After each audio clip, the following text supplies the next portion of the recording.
Hey, how you guys doing, man? It's Joe D, and welcome to the Tuesday Share a Beer Show 444. We got to some good numbers, man. Woo! We got to some good numbers. 444. That's like the best. Triple four. You know what I'm saying? Yeah, you can do all that stuff with it. It's fantastic. Today is. Uh-oh. There he is. Oh, technical difficulties. Oh boy. 444. Still there. Maybe. I heard that. Yeah, he got shorted out and Man, right off the there you are. right off the bat. God, yeah. Okay. So hopefully we got that out of the way. Hopefully that's out the way. We ain't got to worry about that no more. But hey, today is Tuesday, December 26th, 2017. And welcome. Now, this is the last Tuesday show before the end of the year. So we will start the year with a Tuesday show. So, but this is the last one already, isn't it? I've got that right, don't I? Yeah. So we'll have a Friday share of beer before the end of the year, and then of course the New Year's show is on New Year's Eve. But this is the last Tuesday show, so if Tuesday is the only day that you can join in, then it'll be Happy New Year's to you when we end this. But yeah, today we are going to talk about it has some new commercials on TV, but what we normally do talk about, for those of you that are brand new, you may be tuning in for the first time. This is just a virtual pub table, really, man. Just pull up a chair, you know what I'm saying? Grab a headset or whatever, you know what I'm saying, and tune us in, man. Join in the conversation. We have a chat room going. You're more than welcome to chime in there. I'll put the link in there in a second. If you would like to jump in on video, I think the maximum is 10.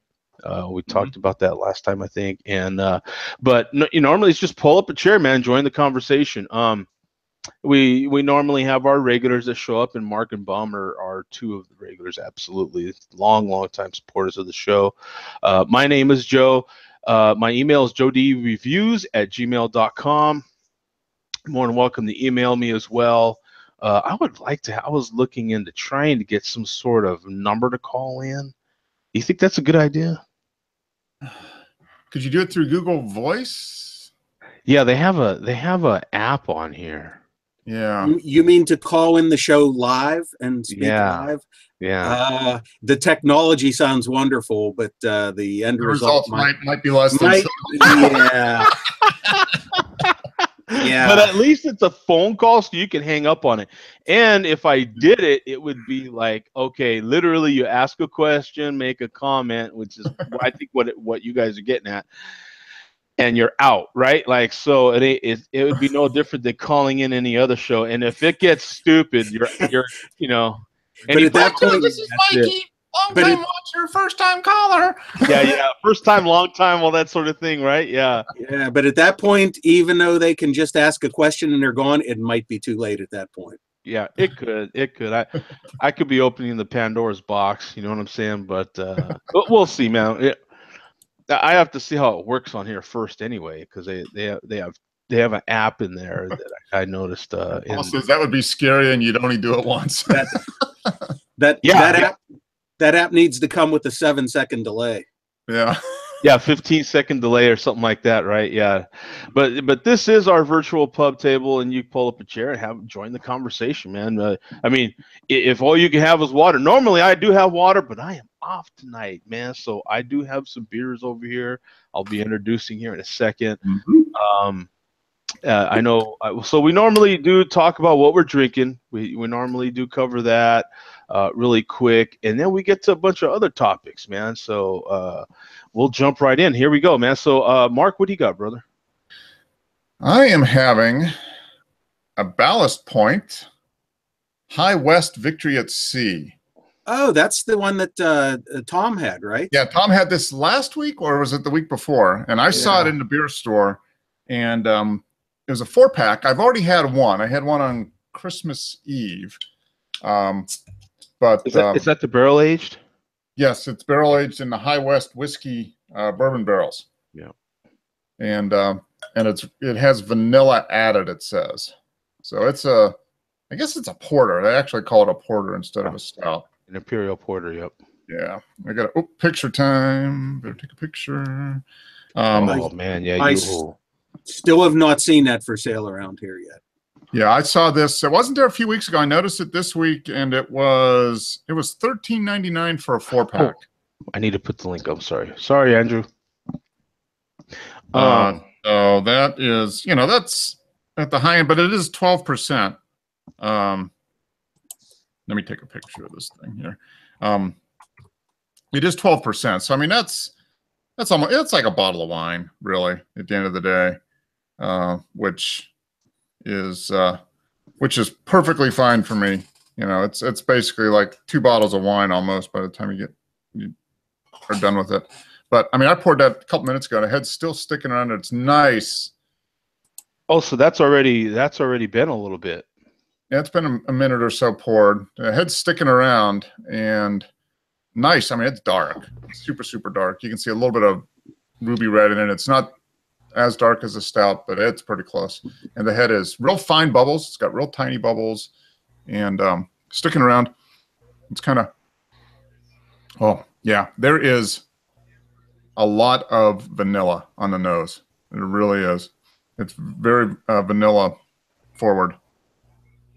And the coffee because they're kind of making a big deal about the coffee in the description. You get the coffee in the taste. Not so much. It's not bath night, is it, Paul? Relatively cold, so it's gonna, as it warms up, I'll get more coffee.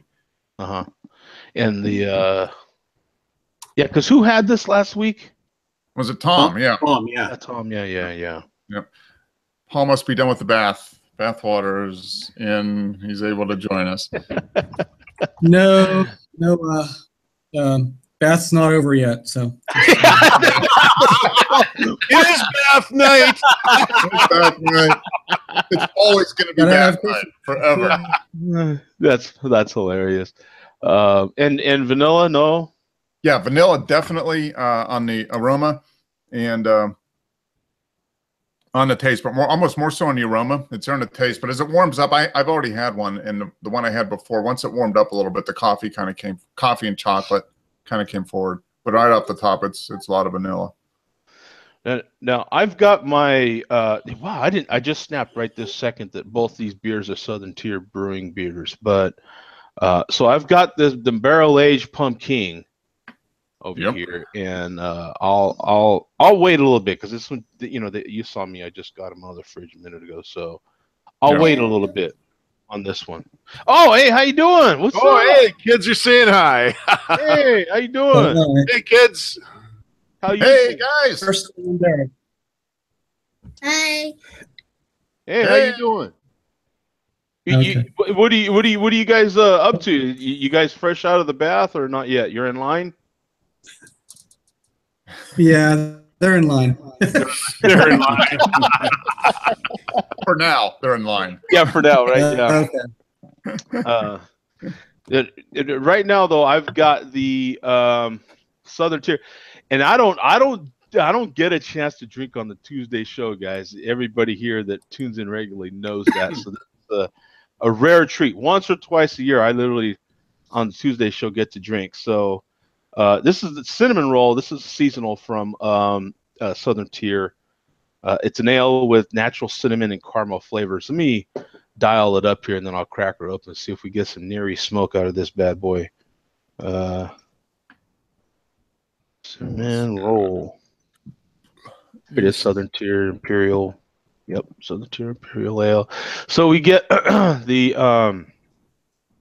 oh, come on, man. They randomly switch this stuff up on here. It drives me insane. On my end, that's all on my end. Sorry. 16,000 total. 5,200. It might as well be 5,300 in the last 30 days. 8.6 ABV, no IBUs rated. 3.75 bottle caps. The scent of our brewery on brew days is irresistible. Akin to the morning, or Akin or Akin? Akin. Akin. Ha! Both of them wrong. To the morning's first brewed batch of perfectly roasted coffee. The aromas envelop you and cause the corners of your lips to curl into the slightest unconscious smile. In this brew, lightly roasted malts with subtly spiced hops blend into cinnamon flavors and creamy lactose sugar. I mean, the description on this beer sounded so good, I bought two.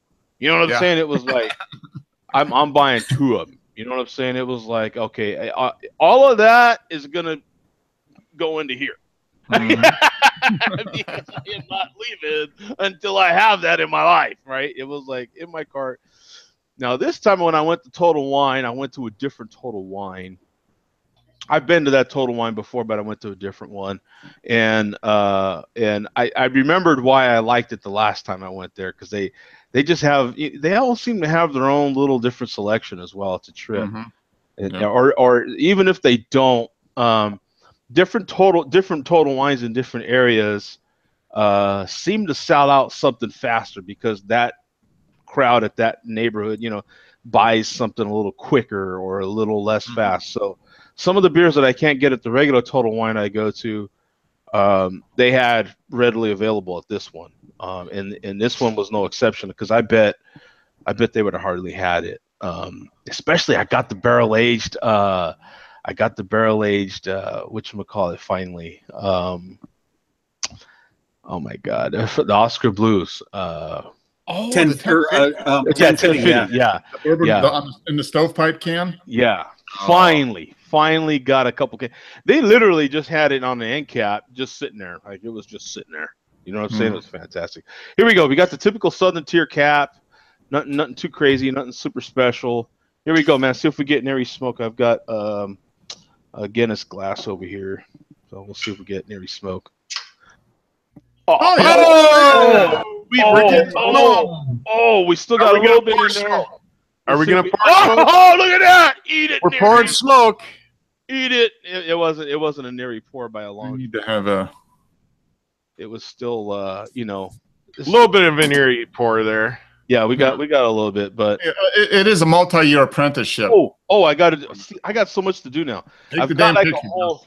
So now it's not good enough just to take the picture, but I do got to take a picture. So here it is. I'm gonna take my picture. Hold on, guys, because I got to get the picture in now. So I got to take the picture, and okay, so that's done, and now I have to tappa. See. Oh, I should have. Oh, God, darn it. See, I got to tap it. I got to do what says first. I got to tappa, then take the picture. Yep. Get rid of the tiny bubbles. You got to get rid of the bubbles. And I want to show you this. I do it because it works. Look at that. You just when I first poured it, look at that. It works. And I bet you if I tap it some more, all those other ones are gone too. Don't do it in the bottle. Yeah. I can't emphasize You're that gonna have enough. Volcano of beer. You will have a complete opposite reaction. Trust me. Don't do it in the bottle. But look at that. Yep. Now we have a nice cleared up glass, and that's why I'm willing to listen, because you get a tip, and sometimes those tips work. Oh yeah. Oh my God! No! Looks like a drain pour to me. No, they didn't. You know what I'm saying? Oh my God! Okay, let's start here. Anyone in the chat? Anyone here in the room have this beer? Has anybody had it? I've passed it by several times, have not bought it or tried it. Oh, Paul? No? Nope. Never had it. Oh, anybody? I would love to know if someone's had I've this. seen it and haven't bought it, but if you like cinnamon rolls, you got to buy the beer. This is nuts, man. This is nuts. This beer. Wow.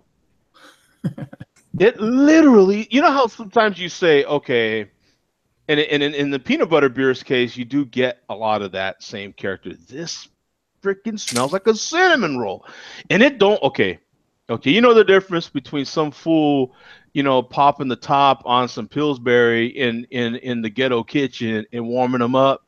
You know the difference between that and when you pass like a cinnamon bun, you ain't even hungry in the mall, and you're like, damn, I want a cinnamon roll, right? You're like, No, Joe. You know what's better? When you actually go by like a family-owned restaurant, and that's one of their specialties, and they're freshly made every day. Well, yeah, cinnamon bun. There's your cinnamon roll. Yeah, that cinnamon bun. That's pretty much all they do. Then they can get you too, because there's one in the truck stop, and when I go there late sometimes, because they're closed when I go there in regular. Anyway, but man, If you ever get up here to Minnesota, tons of cinnamon. You get tons of cinnamon, and you get that real nice breadiness that of course, cinnamon rolls have. So that there's that in there. There's of course sweetness. Yeah. Oh my God, there's a caramel smell in there. It is nuts, man. Yeah. Now Southern Tier does a really good job with their creme brulee tastes like creme brulee. Their cinnamon roll tastes like cinnamon roll. Here we go. Zach, have you had this? This is Southern Tier cinnamon roll. Yeah.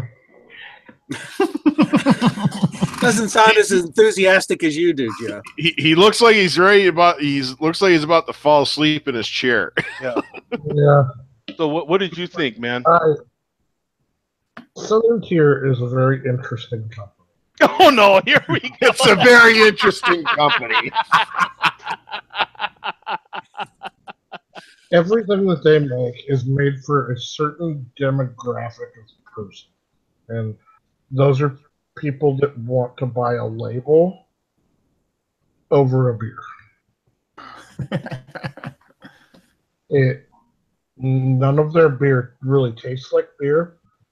I mean, that's an awesome dessert that you got, but it's terrible beer. It's the spice on Untappd. They've got it as a spiced herbed beer. I would call it a extract flavored ale. It's definitely There's I'll give you that. You're sampling it, and they're calling it an imperial ale, whatever that means, right? You don't necessarily know what that means. Yeah. It's thin bodied, as you can see here. It just easily with no effort at all, it rolls around on the glass. You're sampling it, and you're having a hard time putting a label on it as far as a style. You know what I'm saying? It's liquid cinnamon roll. It is though. They've got that part. It's as nostalgic, is that the right word, as that banana nut bread beer. You remember that? Like like you're literally buying it, to Zach's point, for that, the nostalgic properties of it. But that's what I caught Mark was saying. Yeah, their creme brulee tastes like creme brulee. Their chocolate tastes like chocolate. Yeah, this definitely does taste like. I'm telling you, for me, it's the Starbucks like a beer. Yeah. I put it's this flavor first. Beer is in the background on that. Yeah. I mean, beer is it's a fermented liquid that carries the flavor. That's all it is. And I would say that. I'll tell you what, though, man, they've got it down packed. This is definitely cinnamon roll. What I like about it, though, Zach, I'll give it to him, because on the label it says cinnamon roll. I want that. Right? If this says cinnamon roll, it should damn sure taste cinnamon roll. It better smell it. It better taste it. It better something. And I'll give it to him, because this does both. You taste and that's exactly what you get. I think it's it's the Starbucks of beer. Starbucks, coffee is in the background, milk and sugar and crappy flavors. Oh, hey, wait, pause. We got to pause here. We've got the other half. Yes, she just came home from work, so I'm eating a cookie. She's saying hi. Not drinking beer yet. No, not yet. Yeah. All right.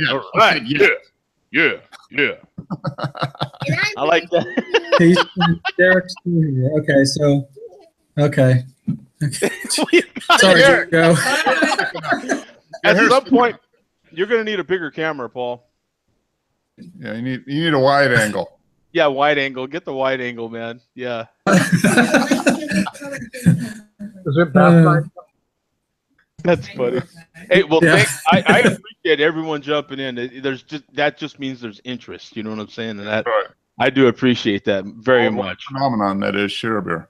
Yeah, especially when the family can get in on it. That's flattering to me because we've got to show that the family can get in on. There's other shows out there that families can't necessarily get in on. So when the family can get in on it and we're talking beer, we're having beer, we're having a good time, that to me is good. You know what I'm saying? So, well, yeah, when you feel good enough that you can put your family on there, I am very flattered by that. That's a huge compliment to me. I appreciate that. Getting back to our conversation, though, this is definitely okay. Everything that Zach said is definitely there, man. It's not necessarily the best beer. You know what I'm saying? I got 2 bottles of this, so I'm gonna get through it. You know what I'm saying? Oh. But it's the 3.75 rating. I'd give it a 3.5 for sure. You know what I'm saying? Oh, yeah. I mean, it's and it's 8.6%. So you're gonna get, your little But buzz on if you want. If you you're know? in the mood for that kind of thing, that's what it is. But that's also Yeah. why you go to Starbucks. You get a caramel macchiato with Whatever. zebra frog. Right.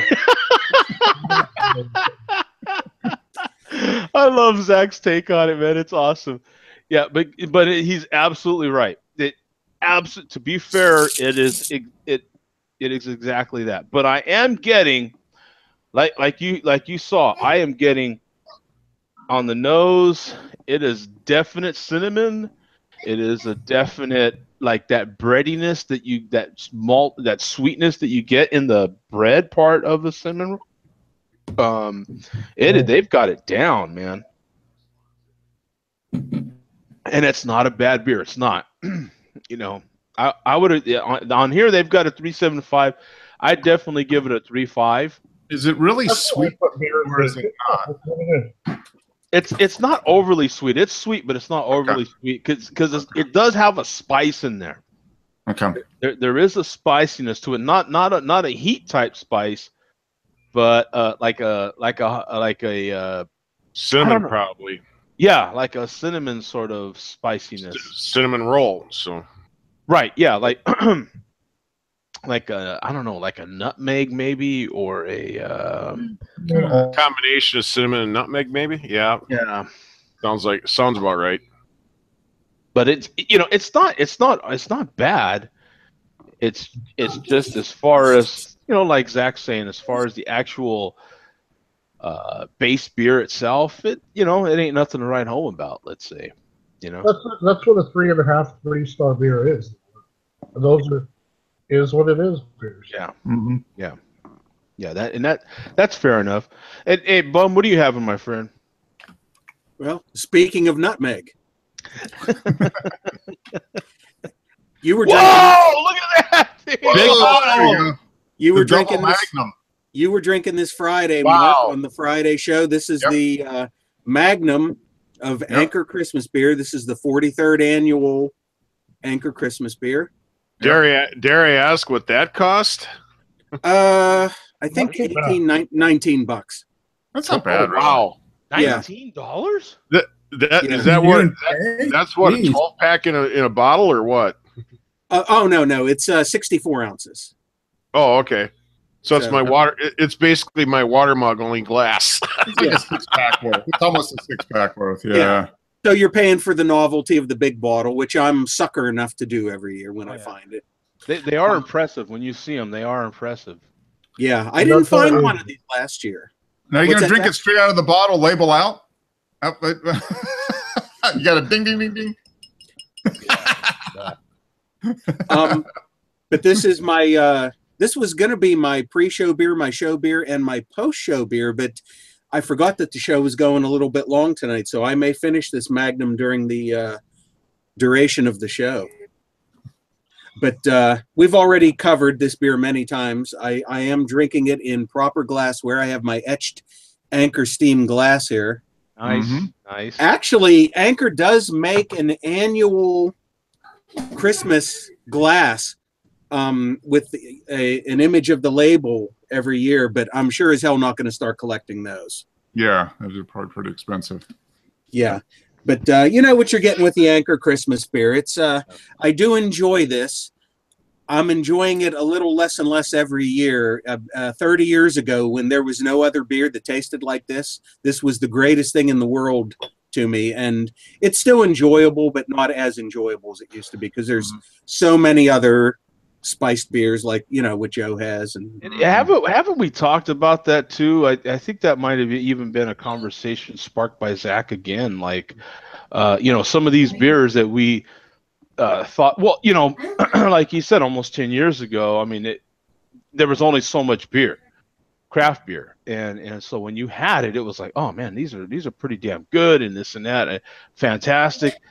And now, you know, 10 years later, it's like, this beer existed in 1975. I can only imagine what people thought of this when they drank it back then. Yeah. This had to be the greatest beer in the world back then.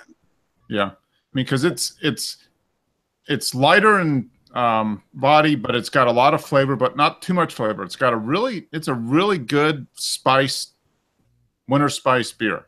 Yeah, you get the flavors, but it's not overpowering, and it's a lighter drinking beer. So yeah, and not strong at all. Mm-hmm. Yeah. So. I mean, you could imagine what it was like for, you know, brewers, you know, breweries like Anchor Steam to be brewing something different in that day and age. I mean, because that beer had to be liked by a few, but just hated by the masses. You know what I'm saying? Yeah. And you know, people in like a 2 square block area of the brewery in San Francisco that liked it, and everybody else hated it. Yeah, I mean, you know what I'm saying? Because it's just, you know, probably people are like, oh, are you crazy? Yeah. You know, I mean, look how long it took for a beer like Corona, for Christ's sake, to kind of break into the scene. I mean, I kind of remember when Corona started hitting, you know, well, you can early to mid 90s. For Anchor, that they're known for steam beer and Christmas beer. Yeah. How many of you can name more than 5 beers that Anchor Brewery makes? Well, me being the total geek that I am, I can name a ton of them, but I'm the exception. Yeah, because the average beer drinker can't name too many. Yeah, I can't. Anchor Steam and a Christmas beer. If you say Anchor's, you say them. It's the steam beer and the Christmas beer. That's Yeah, to the average beer drinker, sure. Yeah. But out of I mean, go ahead, Zach. The Liberty, I think, is their most flagship beer. I always enjoyed Liberty. Oh, the Liberty Ale, yeah. And oddly enough, that's the one you see for sale the least often. Mm-hmm. But I've been fortunate enough being out here. Their Old Foghorn, the barley wine, is absolutely beautiful. And I don't think I've seen the Old Foghorn around here for sale in at least 10 years, if not more. Yeah. See, you start rapping off names, and then I remember. But yeah, to just like rap them off, I can't. I've only had that once, and that was when I was in California. That's the only time I had the barley wine. Yeah, never seen it. They have a good color too. I see it sometimes. Yeah. Mm-hmm. So, we'll get to Andrew, because I know that's an easy one. What are you drinking, man? H2O right here. Yeah. Now, normally I'm right there with him, man. You know, drinking the H2O as well. But Joe, I did manage. Awesome. So you're ready for New Year's. I got to my Total Wine, and they had like 4 cases left on the bottom shelf, and I had to get down on a knee and take a look under. It's like, sweet, they got a couple. I bought one.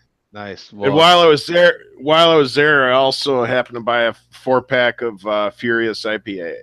One of my favorites. Surly local brewer.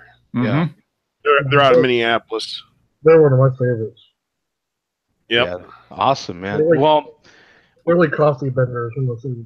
We've got we've got something on here. You know, it's 64-ounce beer, and I think that's like a whole new culture, right?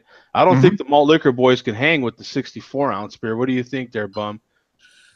There have been some, I think it's 62-ounce, some rare 62-ounce bottles that from some of the malt liquors that they've put out over the years. Was it Country Club?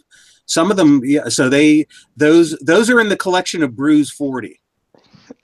It might be private stock ale. I'd have to go back to the website and look. But yeah, if it's a traditional malt liquor maker, it's acceptable in that big a bottle. The Anchor Magnum is not acceptable. Yeah, no, not acceptable at all. Even if you tap the glass and all that, Yeah, they don't care. So what do we have this week for the Malt Liquor Report?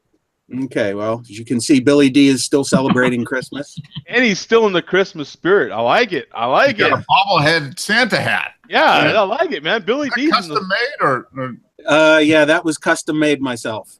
okay? Nice. That's awesome, man. I went in. Believe me, I went looking in the stores asking if they had any Billy D sized Santa hats, and they said we're fresh out. That's You'd be surprised what you might be able to find, like in a pet store, like Petco or PetSmart. Mhm. You know, oh, that's true. outfits and stuff. Yeah, like That is true. The owners yeah. like to dress up their dogs or cats Yeah. or birds, Yeah. whatever. Hey, Billy, don't take offense to that, man. You know what I'm saying? he meant well, man. He wasn't trying to compare you with an animal, brother. So I'm just referring to the size of the hat would fit. Yeah, well, Right. yeah, Billy, just don't.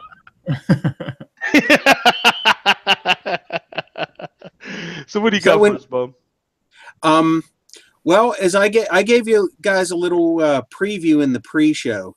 We're going to do something a little different this week. On Friday, you guys covered the Pocky One Chip Challenge. Yep. And I just wanted to let you know that there is one peripheral member of the malt liquor community that has done the One Chip Challenge. And I've never discussed him on here before because he's not part of the, the normal orbit of the malt liquor guys. There's the top level masked superstars, and then there's the second level guys that are not as popular. Then you have people who make malt liquor videos, but those malt liquor videos are just a small percentage of all the videos they make, and that's who we're going to cover tonight. Okay. So we're covering like the water boys. Yeah, basically. But Yeah. but they're worth watching in their own right sometimes. Yeah. Okay. So I will count on you, Joe, with your. Oh, so what do they call them in the biker community? Like the guys that are trying to get initiated. Prospects. Prospects. Yeah, they're the prospects. Yeah, this is. Yeah, I guess you could say They're not patched. They don't have a patch. Yeah, patch, Yeah. but Although in this case, I think in this particular case, it's somebody that's not striving to achieve anything higher.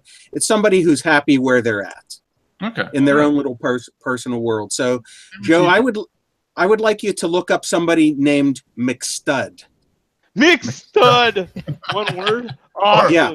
Or Max Stud, right? Max. No. Is that any relation to the Mac rib? Nope. McStud, one D on the end. That is funny. Yeah, I've got him here, man. Awesome. Yeah. So McStud is somebody who he makes malt liquor videos, and most of the new videos that he does. Yeah, there he is.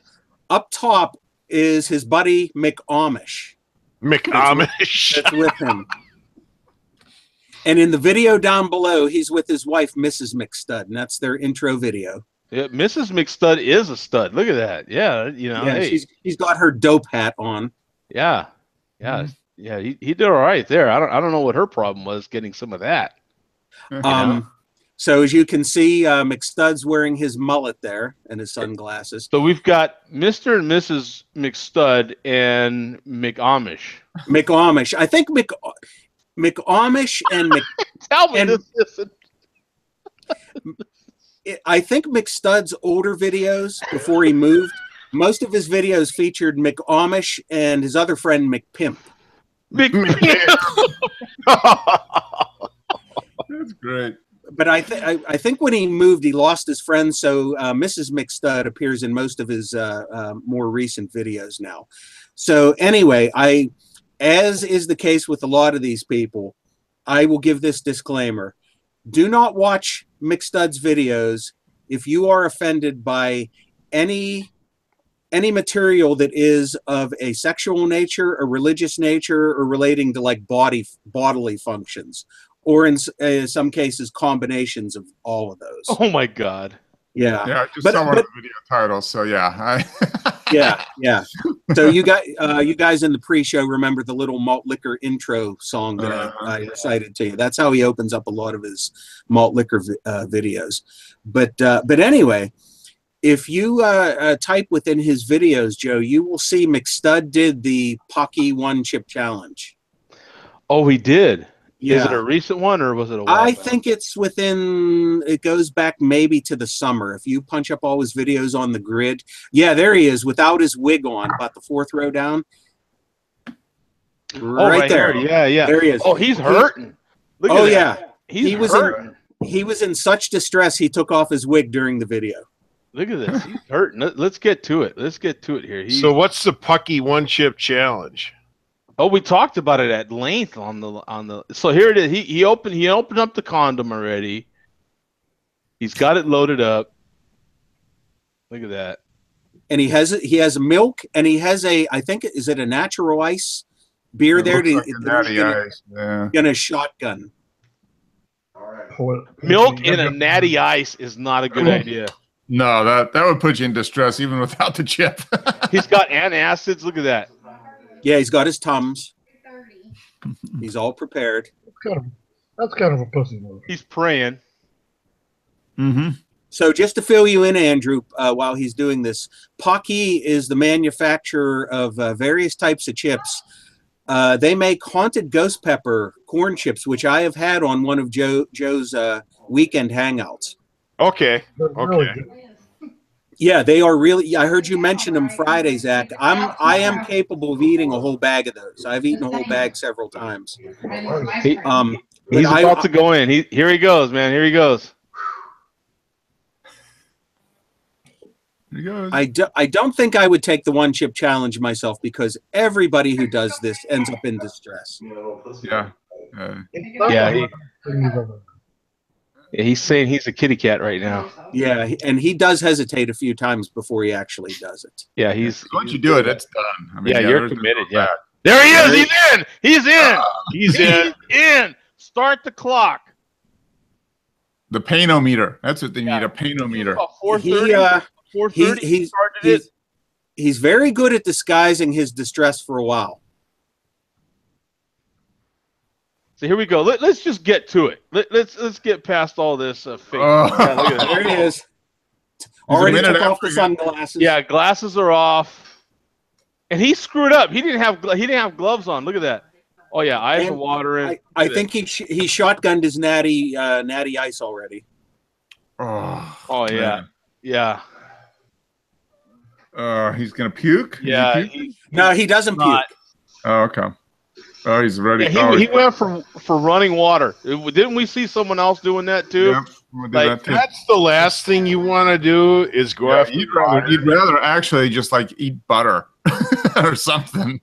Pure fat. You're better off going with milk. Yeah. Well, he drank his glass of milk. I guess he. I think at one point McStud is filming him now. Yeah, so. yeah. And I think at one point he tells her he grabs the phone. Yeah, he loses the wig. Screw it, man. He's just he's gonna be naked here in a minute.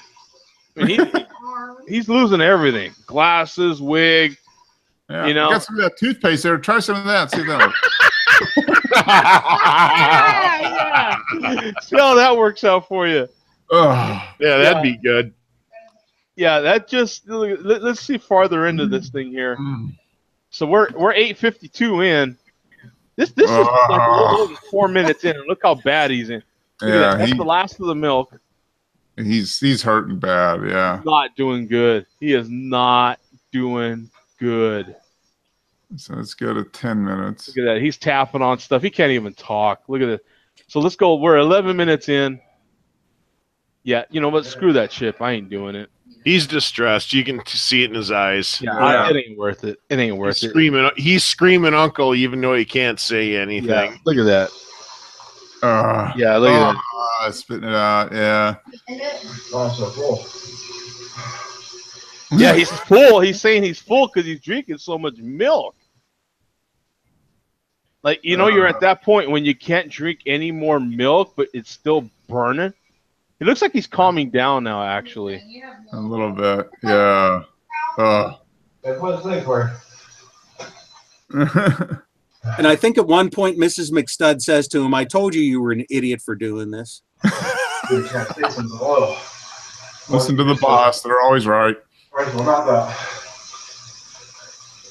Yeah, that was pure feeling. Yeah, I'm looking at this face right here, and yeah, I have no desire to do this said challenge. Yeah, I'm telling you me right now. neither. Because I've developed a pretty high tolerance for hot stuff. The Pucky ghost pepper chips, I have given to friends and family, and I've eaten one or two, and they're like, "Oh my God, these are hot. These are really hot. I can't have any more than one or two chips, and I can eat a whole bag of them." I do not think I would try the one chip challenge. My guess is that one chip is way over the top. What do you think, Craig? Is that something that you would do, man? No. No. Simple to the point. Yeah, bum. Yeah.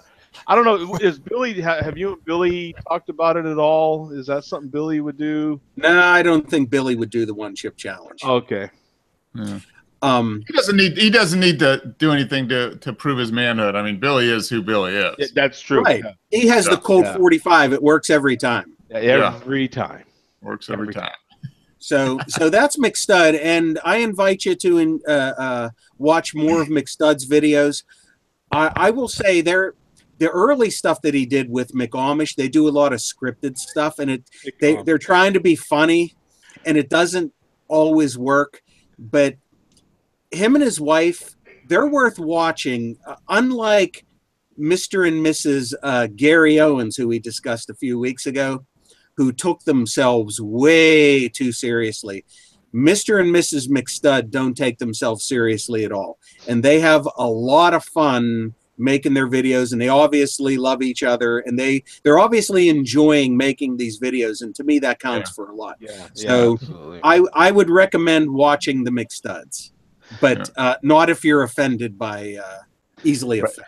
Well, he has that one video that's literally titled that, right? It's titled something. Yeah. I'm offensive. Yeah. If that doesn't get right to the point. He doesn't take himself too seriously. Yeah. I'm offensive. Yeah, and actually, Malt Liquor Thursday night. Yeah, they do a lot of pre-NFL Malt Liquor videos before Thursday night, Sunday night football. Oh, do they really? Yeah, and McStud also has some musical aspirations, and he's I think recorded a lot of songs which are available for free download, which if you go on there you can find out how. But they did one music video which is on his regular videos there. I'm not going to say the name of the song. If you want to type it up, Joe, you can. It's comparing the smell of something to bad carrots. Oh yeah, I'm good. Yeah. And him and his wife actually filmed a music video for that. Oh my God! With his wife twerking on camera, which is hilarious. Yeah, dude, I'd like to see her twerk. I mean, I'll give him that. McStud. If anything, McStud's a stud just because he got her. You know what I'm saying? Yeah. If her ever leaves him, he's got to lose the McStud. He's just a McDud at that point. You know what I'm saying? McDud. They live in Indiana, and they are Colts fans. And they are.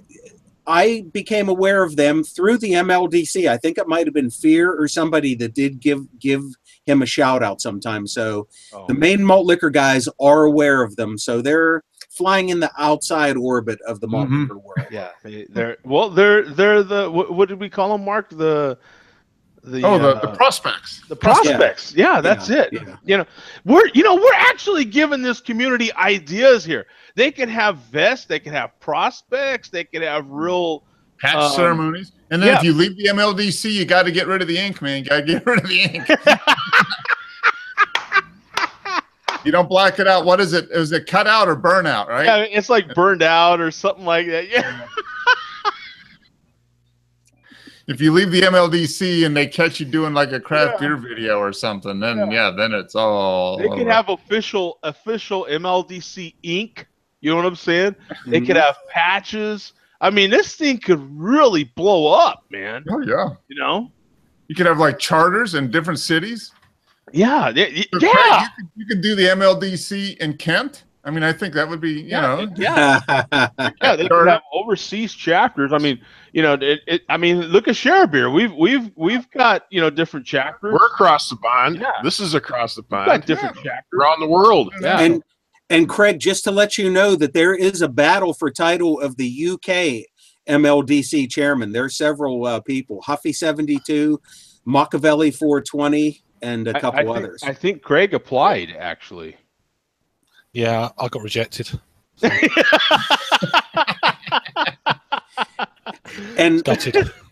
I finally found out where Huffy 72, the big mystery was, where does this guy in England get all these American 40s? How does he drink all these? I think he mentioned it in one of his videos one time. There's a website that he buys these beers from. I guess it's Overstock from a U.S. Air Force base. Gets these beers there. Ha ha ha ha ha. That's good. Makes sense. Yeah. And there's some website that he buys the overstocks from, so he doesn't have to get them flown across the ocean. Dude, that's commitment. That's commitment. Not even the airmen will drink it. So he's that's commitment. Well, you get I don't know if they still do. When I was overseas, you have a rations card. Yeah. You can only buy so much of stuff. So there is that. I don't know if it's still that way. When I was there, that's the way it was. But trust me, man, it's plenty of alcohol. You are not gonna go for not wanting out. You know what I'm saying? It's plenty of alcohol. On top of that, I mean, you don't have to buy on base or on the concern. In my case, I was in Germany. I mean, literally outside the gates, there's a whole world of beer out there. So. Plenty of beer gardens outside. If you're in the UK and you're not hammered, or you're in Germany and you're not hammered, that's your problem. That's a you problem, right? You got three fingers pointing back at you. Don't point at anybody but yourself, man. Right, Craig? Sure. Yeah, I mean, you don't drink if you're not. So. Yeah, it's like it's everywhere, you know? Yeah, it's everywhere. What are you drinking right now, Craig? I'm just finishing up a beer from the Witchwood Brewery. It's their Bar Humbug. I'm just clearing out the last of the Christmas beer. Okay. Yeah. Very nice. I've had a few of those from Witchwood over the years here. Is it Bad Santa and Santa's Butt and lump of coal stout? I think lump of coal. Yeah, that's familiar. I think more than one brewery uses the same name. Oh, okay.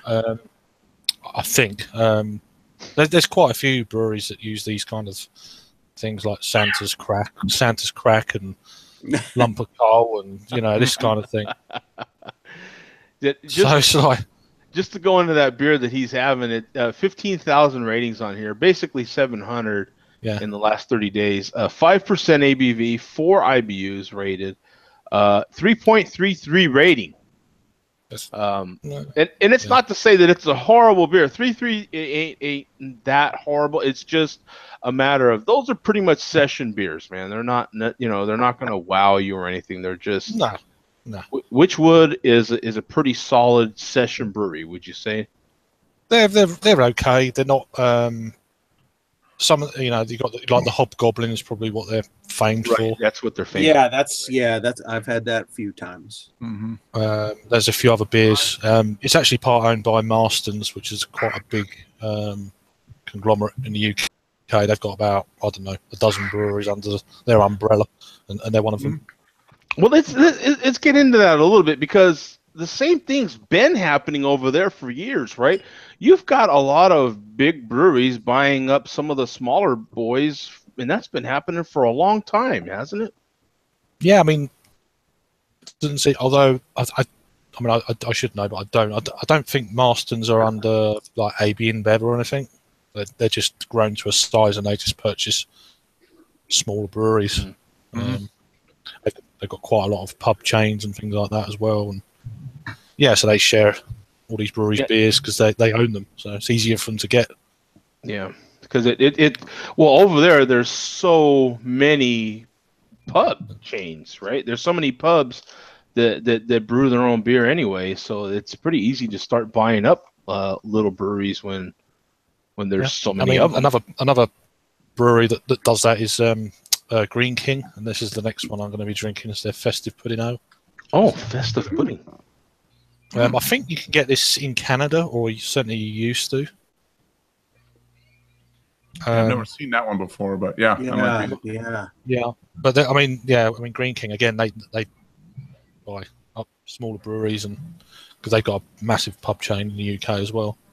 Okay, so it's kind of like their house beer then, huh? It's almost like a house beer. Yeah.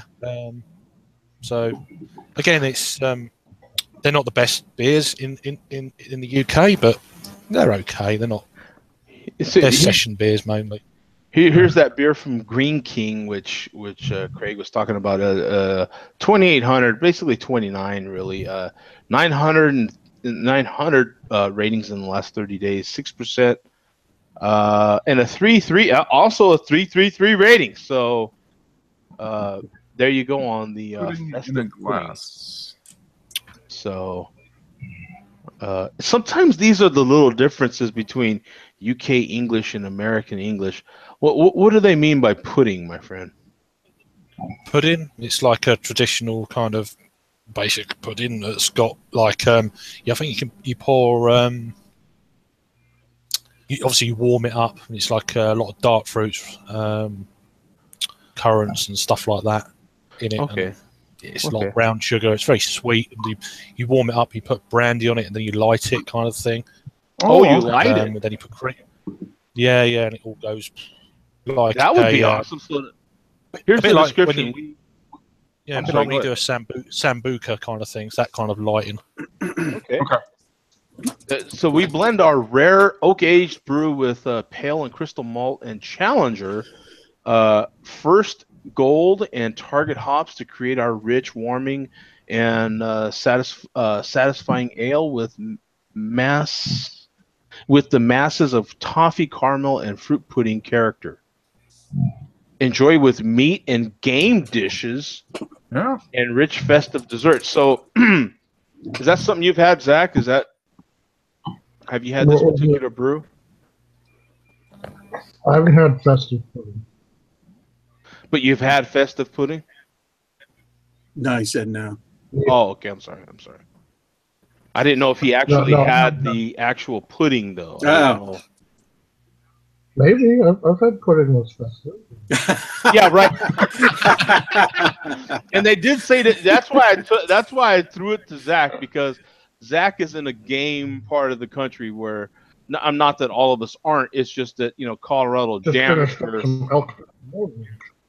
Yeah, Mark knows when we were there, all you heard about was the elk, right? I mean, random people would just run into you on the street and just start talking elk. That was elk season, I think. Must have been the first part of October. Must have been elk season. Yeah, but it's elk season here. No one talks about. You know what I'm saying? Like you're not going to. No, there's a lot of hunters in Colorado. Yeah, I've never run into just random people, and the conversation is like, "Yeah, man, do you know about elk? What's the elk? You know what I'm saying? This is what you do, and this is how you what? Are we really talking this?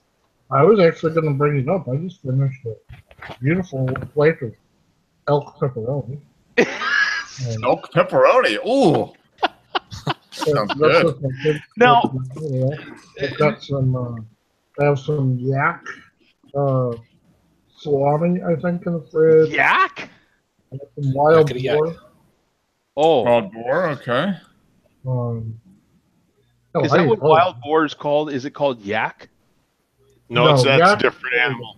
That's what I was wondering. I call yak the M&M of beef because it melts in your mouth. It is the best cut of the best flavor you've ever had. Best cooking you want to say ribeye or whatever you've ever had.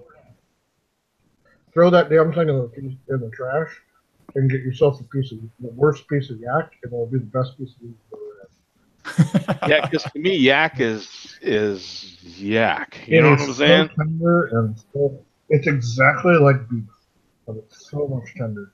Yeah, the yak I know of is absolutely nothing like beef. No, the yak you're thinking of is the yak you get when you drink a few too many 40s.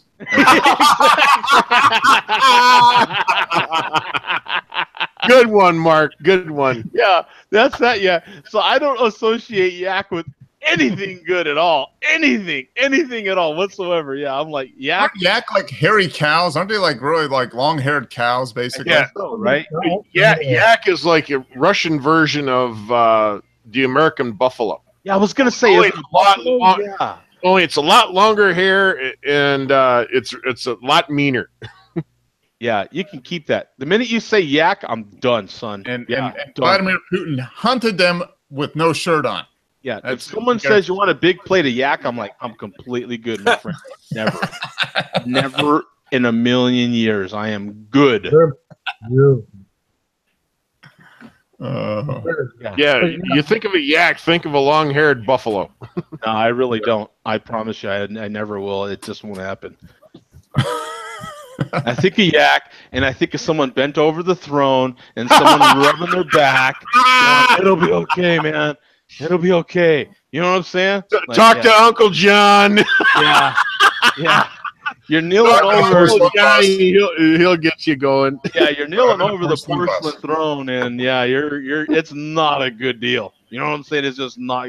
Now, what do they do in places where they don't have toilets? Is it just like you're in the hole and like you're there with people that missed? Like, you know what I'm saying? Like that could be kind of, right?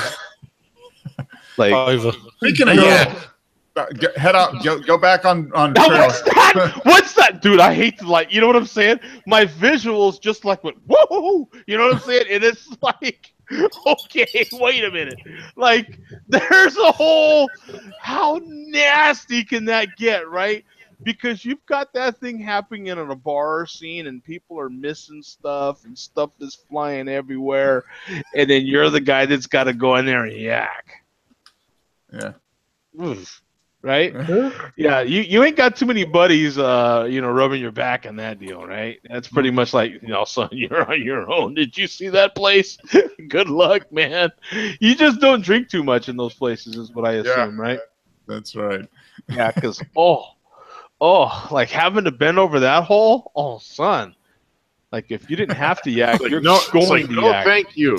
Yeah. Right? Oh my goodness. Yeah. That's not a good situation at all. Hey, Zach, I've got to thank you, man, for everything you did today, man. I really appreciate it, brother. That's huge, man. I really do appreciate it. Yeah, so I hope everybody can get it, with the holidays. You hope it shows up. Okay, cool. Awesome, man. That was huge. I really appreciate it. Dilly dilly. Dilly dilly. So, yeah. Dilly dilly. Hey, Greg, is that actually a toast? Is that a real, like, do people go dilly dilly over there? No, they just cheers. That's it. Cheers, mate. Just cheers. Craig is awesome, bro. Cheers, mate. That's it. Just done. That's it. I love Craig's responses because they're just like, yeah, no. No, well, I think unless you, I don't know, I don't watch NFL bits. Right, I'm getting more into. There's a lot more coverage in the UK this year, which is really odd. But I'm starting to watch it. It's quite interesting. Yeah, Rams. Yes. See, boom, the Rams. Yes. Man, see, he just said the words that I love to hear. The Rams, yes. Mm-hmm. I love Rams. Yeah, we never see. I've got my right there. Boom! It's on every show. The Rams, yes. The Rams. The Rams. Yeah, we're gonna take over there. Oh, we've got Rajay in the show now. Oh, by the way, we've got Herb Profits in there. Hey, Herb. Hey, Herb. Wow. And he's 4/20/2018. 2018. Yeah. Now, does that fall? What date does that fall on? Is that a? Have we had 4/20 date on a Tuesday? We have. I'm sure we have. Yeah, we have. I remember. Yeah. So. Hell, we might have just had it. Did we just have it? Was that last year? Let's find out. I want to say we had it fairly recently. Yeah, let's see. Mother Google will tell me. Well, of course, you could probably ask your girlfriend there, Jeff. Oh, yeah. It's on a Friday this year. So we could do the Friday share beer on 4/20. 2018 is a Friday. Yeah, hey, boom, there we go. Sorry, Yeah. I don't know that one. Okay, hey, no problem. You know, hey, baby, take it easy. Take it easy. You know what I'm saying? Yeah. We don't want to give her too much, man. You know what I'm saying? Let me crack open this barrel-aged pumpkin. Nice. Have you had this one, Zach? Of course, under the Southern Tier, I know, but Yeah. Oh, mate. Another Southern Tier beer. what was that?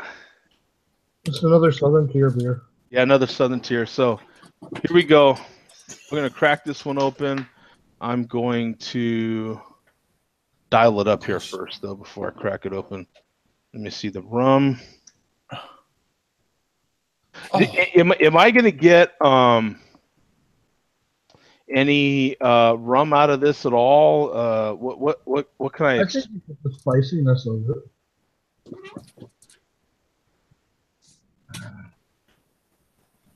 Here we go. Yeah, rum barrel aged pumpkin. Yeah, there we are. So it's. Let me show the. Sometimes I hate doing this though. Before I sample a beer, sometimes I don't mind, and sometimes I don't really like it. Hold on, Joe. It's Tom. Tom can drink it. I got to interrupt you real quick, Joe, because something I just saw pissed me off, and I can't believe it even exists. I'm on the Domino's site ordering a pizza, like you should for your family when you drink a beer. Uh-huh. Yeah. One of the options actually asks, would you like normal or light bacon? Normal light what? Normal Bacon. light what? Bacon. They're asking if you'd like less bacon on this product. Oh, And that is just wrong. That is wrong. Is that a question? Yeah. Wow. I always want the maximum amount of bacon. Even more maximum bacon. Bacon is Yeah. everything. Bacon is Yeah. life. Yeah. They don't, when you go to Subway, they don't ask you, would you like less meat? No, they ask you, would you like double meat? Not less meat. I want the meat on there. You want to hear it? Double the meat, not like less. No, that defeats the flipping purpose. Here's the weird thing about Subway recently. If you ask for tomatoes on your sandwich, they only give you 4 if it's a footlong. They used to give you like 6, one end to the other. It's a 5% margin boost right there. Yeah, you know what, Zach? When you're done ordering that pizza and they ask for comments, I would put that in the comments, man. Like, come on, really? Less bacon? Really? What? But there's not an option for more bacon. It's only lighter bacon. That's wrong. That's just ridiculous. That's ridiculous, actually. We're all fools as well, so it's like it doesn't make sense.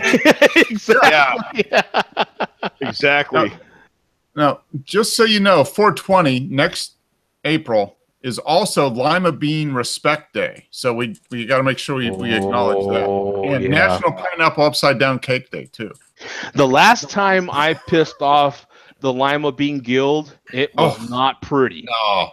It was not. No, you do pretty. not want to. No. No. Keep them in your good graces. I had some patched Lima Bean Guild members come to the house. They were 1%ers. It was not pretty, man. Trust me. Is that the Lollipop Guild? Yes. Part of the Lollipop Guild. Only meaner. Yes. They actually were Lollipop Guild members, and then they flipped the vest inside out, and then they were like Lima Bean Guild members, man. They just took Joe out at his knees. Yeah. Yeah. So this rum barrel aged brew seems pretty interesting to me. Well, I mean it has to be because I'm going to drink it. So it's 15,000 ratings on here, 274 in the last 30 days, 9.5% ABV, 25 IBUs, a 407 brew. This is Nice. Tom authorized. Tom can drink this brew. Yep.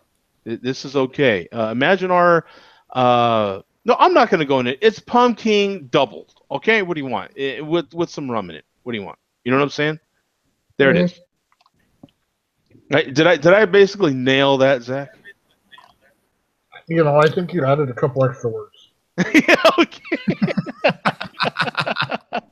So here we go, man. I'm using my. We needed an old school Dave description.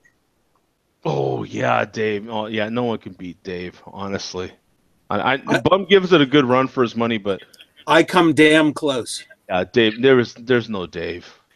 Dave is just. No, I'm like, thinking Craig can be the new Dave. Yeah, you know what, Craig? But Craig will eventually give you a description, though. That's true. Yeah, you couldn't really get a real description out of Dave. Yeah, no, Dave was just that's it. Like he's kind of like one and done. I can't do it. I had a weird cherub pop up in my continue watching window, and it was the one with the crazy Texas crackhead on there. It was just showing this dude for an hour and a half. That's Share a Beer 323, Zach. Yeah, that's the legendary show right there. Yeah. Favorite episodes. Yeah, that's the minus Mark episode. On this. Yeah, because that was me and Dave, wasn't it? Yeah, it was. Oh my God, yeah. And I think Dave hadn't been in the show in a while, and then he signs up for it, and then here we are. And he hasn't been here since. Oh, you're out here, Craig. We'll see you, brother. Thank you, man. Hey, Craig. Good seeing you. No, I'm waving at Rod. Oh, you're waving. Okay. Sorry, man. Yeah, we're ready to get rid of you, Craig. Yeah, we're ready, man. You know what I'm saying? At a moment's notice, we're like, hey, bye, Craig. Yeah, we're out of here. That's really cool, though. Thank you, though. Here we go, man. I'm going to crack this one open, man. Here we go. See if we get Neri smoked. We got Neri still more. Pour it. Quick. Neri. Pour it. Eat it. Pour it. Eat it. Here we go, man. Gotta pour it. Gotta pour See it. if we got smoke. Oh, look at that. We got smoke while we're pouring there. Looks like a little smoke to me. Eat it, Neri. Eat it. You need your walking around music, Joe. Yeah, I gotta get the what kind of walk up, man? You gotta have beer walk up. You know what that is, right? Oh man. Now okay, I gotta give it the Tappa Tappa. We've got Share a Beer rules now. Let's just not get like the MLDC though. Now, how many taps do we give it? Because I can't just randomly give them beers taps. It's 2 for a regular and 4 for an imperial. All right, so I'm already up to like 6 taps already, man. Okay. It takes a little bit, so I would assume under 10. Don't go. If you go over 10, I think you're abusing your beer, right? Earth's got to be the one because he's the one set the precedent. Yeah, he would be the rule setter. Okay, so I took the Sadiq picture. We got that out of the way. Did the bum tap, the Earth tap. We're all cleared. All clear. All clear. I am okayed for liftoff on this beer. Oh, Earth says 1 forceful thud, maybe 2. Oh, okay. Yeah. Now, see, when I have a stemmed glass, you got to go a little conservative. And now, stemmed glasses tuck the pinky under that. Yeah. That's why they have the little stem there. Yeah, keep your pinky from accidentally popping out. Yeah, because you don't want that thing to pop out, man. You know what I'm saying? Because that's just not good. That no bueno. So here we go. Yeah. So you don't want to do that, Kent. You just don't, man. Trust me. Yeah, it's awful. It's not good. Because see, sometimes when you're drinking it and it goes erect, and that kind of gives away what you think, right? You're like,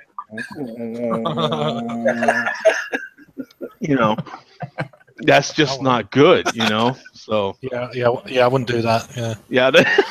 Keep that thing safely underneath that, your pinky tucked in. Tucked. You know what I'm saying? Yeah.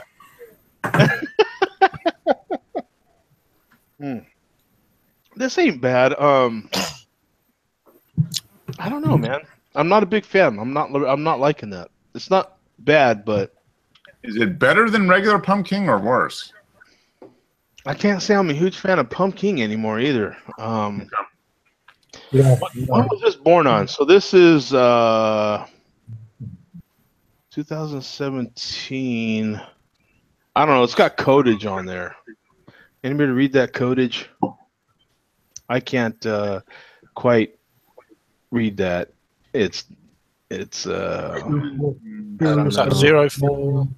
Yeah, 0, it's got 16, 10, 26. 10, 26, 16. Yeah, so it's so yeah, I don't know, maybe it's bad. I don't know, Mark. I think pumpkin hasn't been the same in about 5, 6 years. Yeah, pumpkin has exactly, Zach. Pumpkin hasn't been the same, and so when you barrel age it and whatever. Yeah, I think pumpkin got really popular about 5 or 6 years ago, and I think that was maybe part of its downfall. Yeah, because they're just produced. I mean, when you see pumpkin in Costco by the pallet, right. And I just now last week saw they were down to like 15 bottles of pumpkin in Costco that had been like 2 pallets back in September, and it was just the last little bit that was there. When you see it in Costco, maybe it's a time that it's maybe once gone a bit too far. Once they brought out Warlock, I never went back to pumpkin. Yeah, that's true. Warlock is very good. Yeah, I think you're right. We have 120-minute Warlock. This is the Cease Candy, a piece of Cease Candy chocolate from the chocolate bar. I'm going to pair this with some of the rest of that cinnamon roll I've got. That'd probably be pretty good. Yeah. Yeah, like Zach says, that cinnamon roll is not exactly, right home mama about. Actually, my mama's not actually in the show, so it's kind of weird. But but yeah, no, this is but it's still decent. I mean, I would buy it again. I don't have to because I already have another bottle. But you answered your own question. I would buy it again. In fact, I did. I did actually. Yeah. Yeah. I liked it so much I followed you today. Yeah. Remember that? I saw you in him. Yeah. Are we the only ones that have seen that? Hey, there happens to only be 2 of us in here. I would know what that reference is, I would imagine. But So I got a new drinking food for you. Hey, well, thanks, Zach. I appreciate you're abandoning ship here. No, I got a new drinking food. I just brought these snacks into the brewery. They are deep fried peanuts. Oh, okay. Oh, I have not had. Sounds I've interesting. never had deep fried peanuts. I've had boiled peanuts, Yeah. roasted peanuts, deep fried peanuts. You eat the whole shell and everything. Okay. Oh man, they are absolutely delicious. Do you flavor them? What do you? I never. They have garlic, salt and pepper, and Old Bay. Old Bay seasoning. Okay. And okay, so when you get, do they have a coating on them? Do you crack open the shell? Do you eat the shell and everything? You said. Eat the shell and everything, and it's this lighter, crispier, flaky shell, and then they just cover it in dry seasoning. Oh, it was good. I would give it a try. I have to admit, I would definitely try it. I'd give it a shot. Yeah. Brother, I never really specifically had, unofficially maybe, but we went to his buddy's brewery over there and actually had donuts and beer. I'm telling you, man, that's what's up. Woods Woods Boss, yeah. That's what's Yeah, we up. have a place here. They do it Friday mornings at one of our breweries. Donuts and beer. Yeah. Yeah, I mean, because that particular brewery was opening what you would call a craft donut shop next door. You know? Yeah. Or I don't know. I guess in a donut shop it'd be gourmet donuts, maybe. Yeah, probably gourmet. But I mean, fantastic, man. And then they happen to have some like pulled pork with barbecue and everything also. Yeah. That sounds good. Come on, man. Come on. You know, Hey, I got a story for you, Joe. So sometimes it's been said I'm the king of the deals. I guess you may have heard out there. Yeah, we may have heard. Yeah. You were both sides of the Never border. Yeah. I've heard it a little too much. LTL, how's it going, man? Where's the eject button on Rod? Where's the eject button? I went to our Kroger the other day and was getting some food and stuff, and they had these bacon wrapped jalapeno poppers with I guess it was sour cream or whatever they had inside of them. Yeah. So I said, well, I'm going to try those. And I was like, went over to the butcher counter to get them. And I was like, well, how do you make these? I didn't even know. He said, well, you put them in the oven, probably 450, half an hour, so you should be good to go. As long as the bacon's done, that's the only thing you have to worry about. But I said, well, I'll try a few of those. He said, well, how many do you want? I said, well, it says like $4 a pound or whatever, so I'll take a pound. He's like, well, I'll give them all to you for a pound. There was like 3 pounds there. Wow. Oh. Look at this guy. So not only is he getting beer deals, he's getting food deals. He's getting beer food deals. After that food deal sounds like a setup. Go ahead. Tell him, Lance. That's crossing the line, man. I had a line. You crossed the line. He's out. Let's take a vote. I vote. Is he out? Dilly. Dilly. Yeah. Send him to the dungeon. That's it, man. Dilly. Yeah. No, looks like we know who's hosting a Super Bowl party. I would It's only going to cost him like $10. Now, Craig, we happen to know on this show. I don't know if you know about us, but we are we're on the front page at least. Right? I don't know if we're number one, but we are on the front page of the what is it, Mark? The slug embryos. Slug embryos. Yeah. Slug embryos. So I don't know if you know, that's some pinky out stuff. You go to Google and you type in slug embryos and you'll see our ugly faces. Yeah, it should be in there. It was just show like 3 something, wasn't it? Yeah.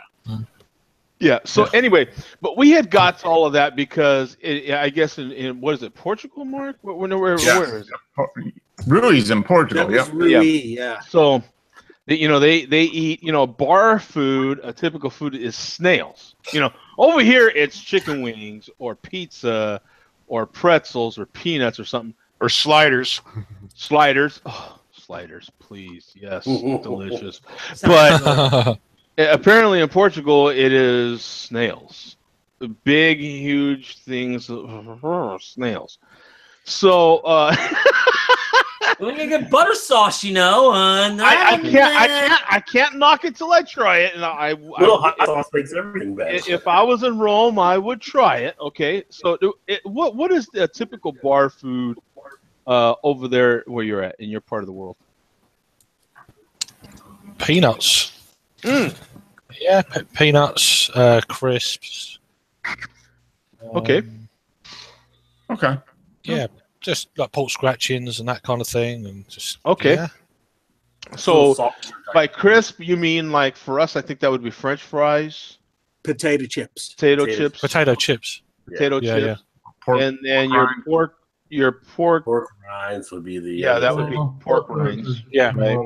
Those are good. Yeah. So some people like pork rinds. I'm not a huge pork rind fan, but it is typical. I mean, the people do have.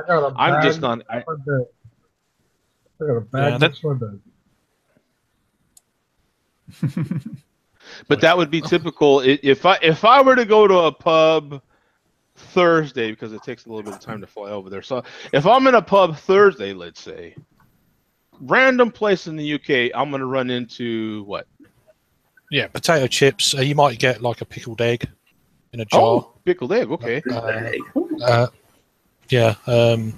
Peanuts are peanuts and potato chips. They're the main. Do we really need? Okay, now I think if anybody else here has a partner, okay, we love our craft beer, guys, but we know what happens when you drink craft beer. Do we really need boiled eggs with that? That's probably more with Taco Bell serving beer now, so why not? Yeah, right. Yeah.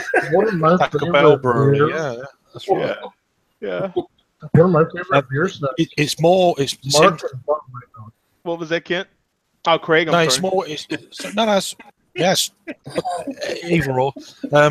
It's more with the like the ale scene on cask. You get that kind of thing. With the more kind of craft beer, they normally have food trucks outside their breweries or wherever. If you're going to actual Pacific breweries, a bit like what you've probably got in the States. Normally on industrial estates or big industrial complexes and stuff like that. Yeah. That's where they all work out of, really. But a pub, they're going to have mostly cask and that sort of thing. Yeah. They'll have both. They'll have a selection of both. We've also got craft beer bars and stuff like that. And see that. I've never really bothered. I've never really bothered about eating when I'm in a craft beer bar anyway, so I don't really know, to be honest. I'm just like, I want to try that. I want to try this. Food? What's that? Yeah. Yeah. No, I feel you because, you get in those moods where, you either eat beforehand or maybe after, but during is kind of like, you're kind of doing one or the other, no? Like, especially with the flavors and stuff. I don't really want it to. Right. Yeah. But I think pizza, though, universally, no matter where you're at in the globe, pizza seems to be the beer food, right? Lance, what are they doing over there in Ohio? It's pretty much the same thing. If you don't have if the brew pubs don't have a restaurant set up on site, they do a lot of food trucks. Pizza is not a really big thing, at least not here. A lot of it is poultry and pasta. Okay. I mean, unfortunately, pierogi. I'm not going to say unfortunately. That's a bad word. Pierogi, especially getting closer towards Cleveland, is real huge with beer. Okay, yeah, pierogies are good. Yep. I mean, it's a regional thing. Oh yeah, pierogi and beer, man. Oh, that's pierogi. That's all day. Familiar, right? Catch me up. What is pierogi? Potato. Ravioli.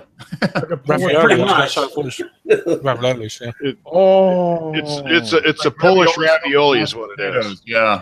It looks like a steamed dumpling, but it's not. Yeah. With the pairing with the right beer is so good. Yeah, nice malty beer. They go great.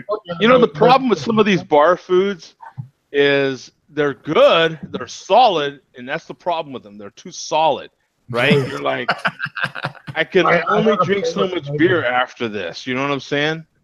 My neighbor used to be Polish, and for New Year's Eve and any brew day we ever had, he'd bring over dozens of pierogies. And he'd have potato and cheddar, potato sour cream.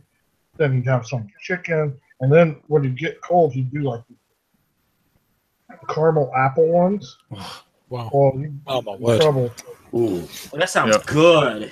I like. I'm sorry, guys. I've been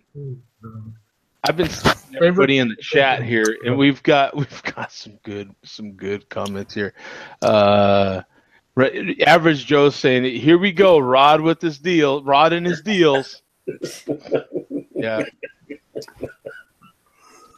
Still hates on me on the deals, I tell you. Rod seems to be. I wasn't even looking for one. I just asked him how much. Well, that's the problem with you. Yeah, that's the problem we have with you. This guy's not even. He just bumps in the deal. Like, I'm a big guy. He says I'm going to give him off for one. I'm like, I'm going to take the deal. Okay. We all have that. That's Rod's like that guy. Did you ever have that guy that you hung out with? You had that buddy, right? And you're like, let's just go to the club, man. Let's go to the club, have a few beers. Yeah, let's go. And this guy could like trip over stuff, right? Like he just like runs into women. You know what I'm saying? And they're just like, and so you get like whatever leftovers he didn't want. You know what I'm saying?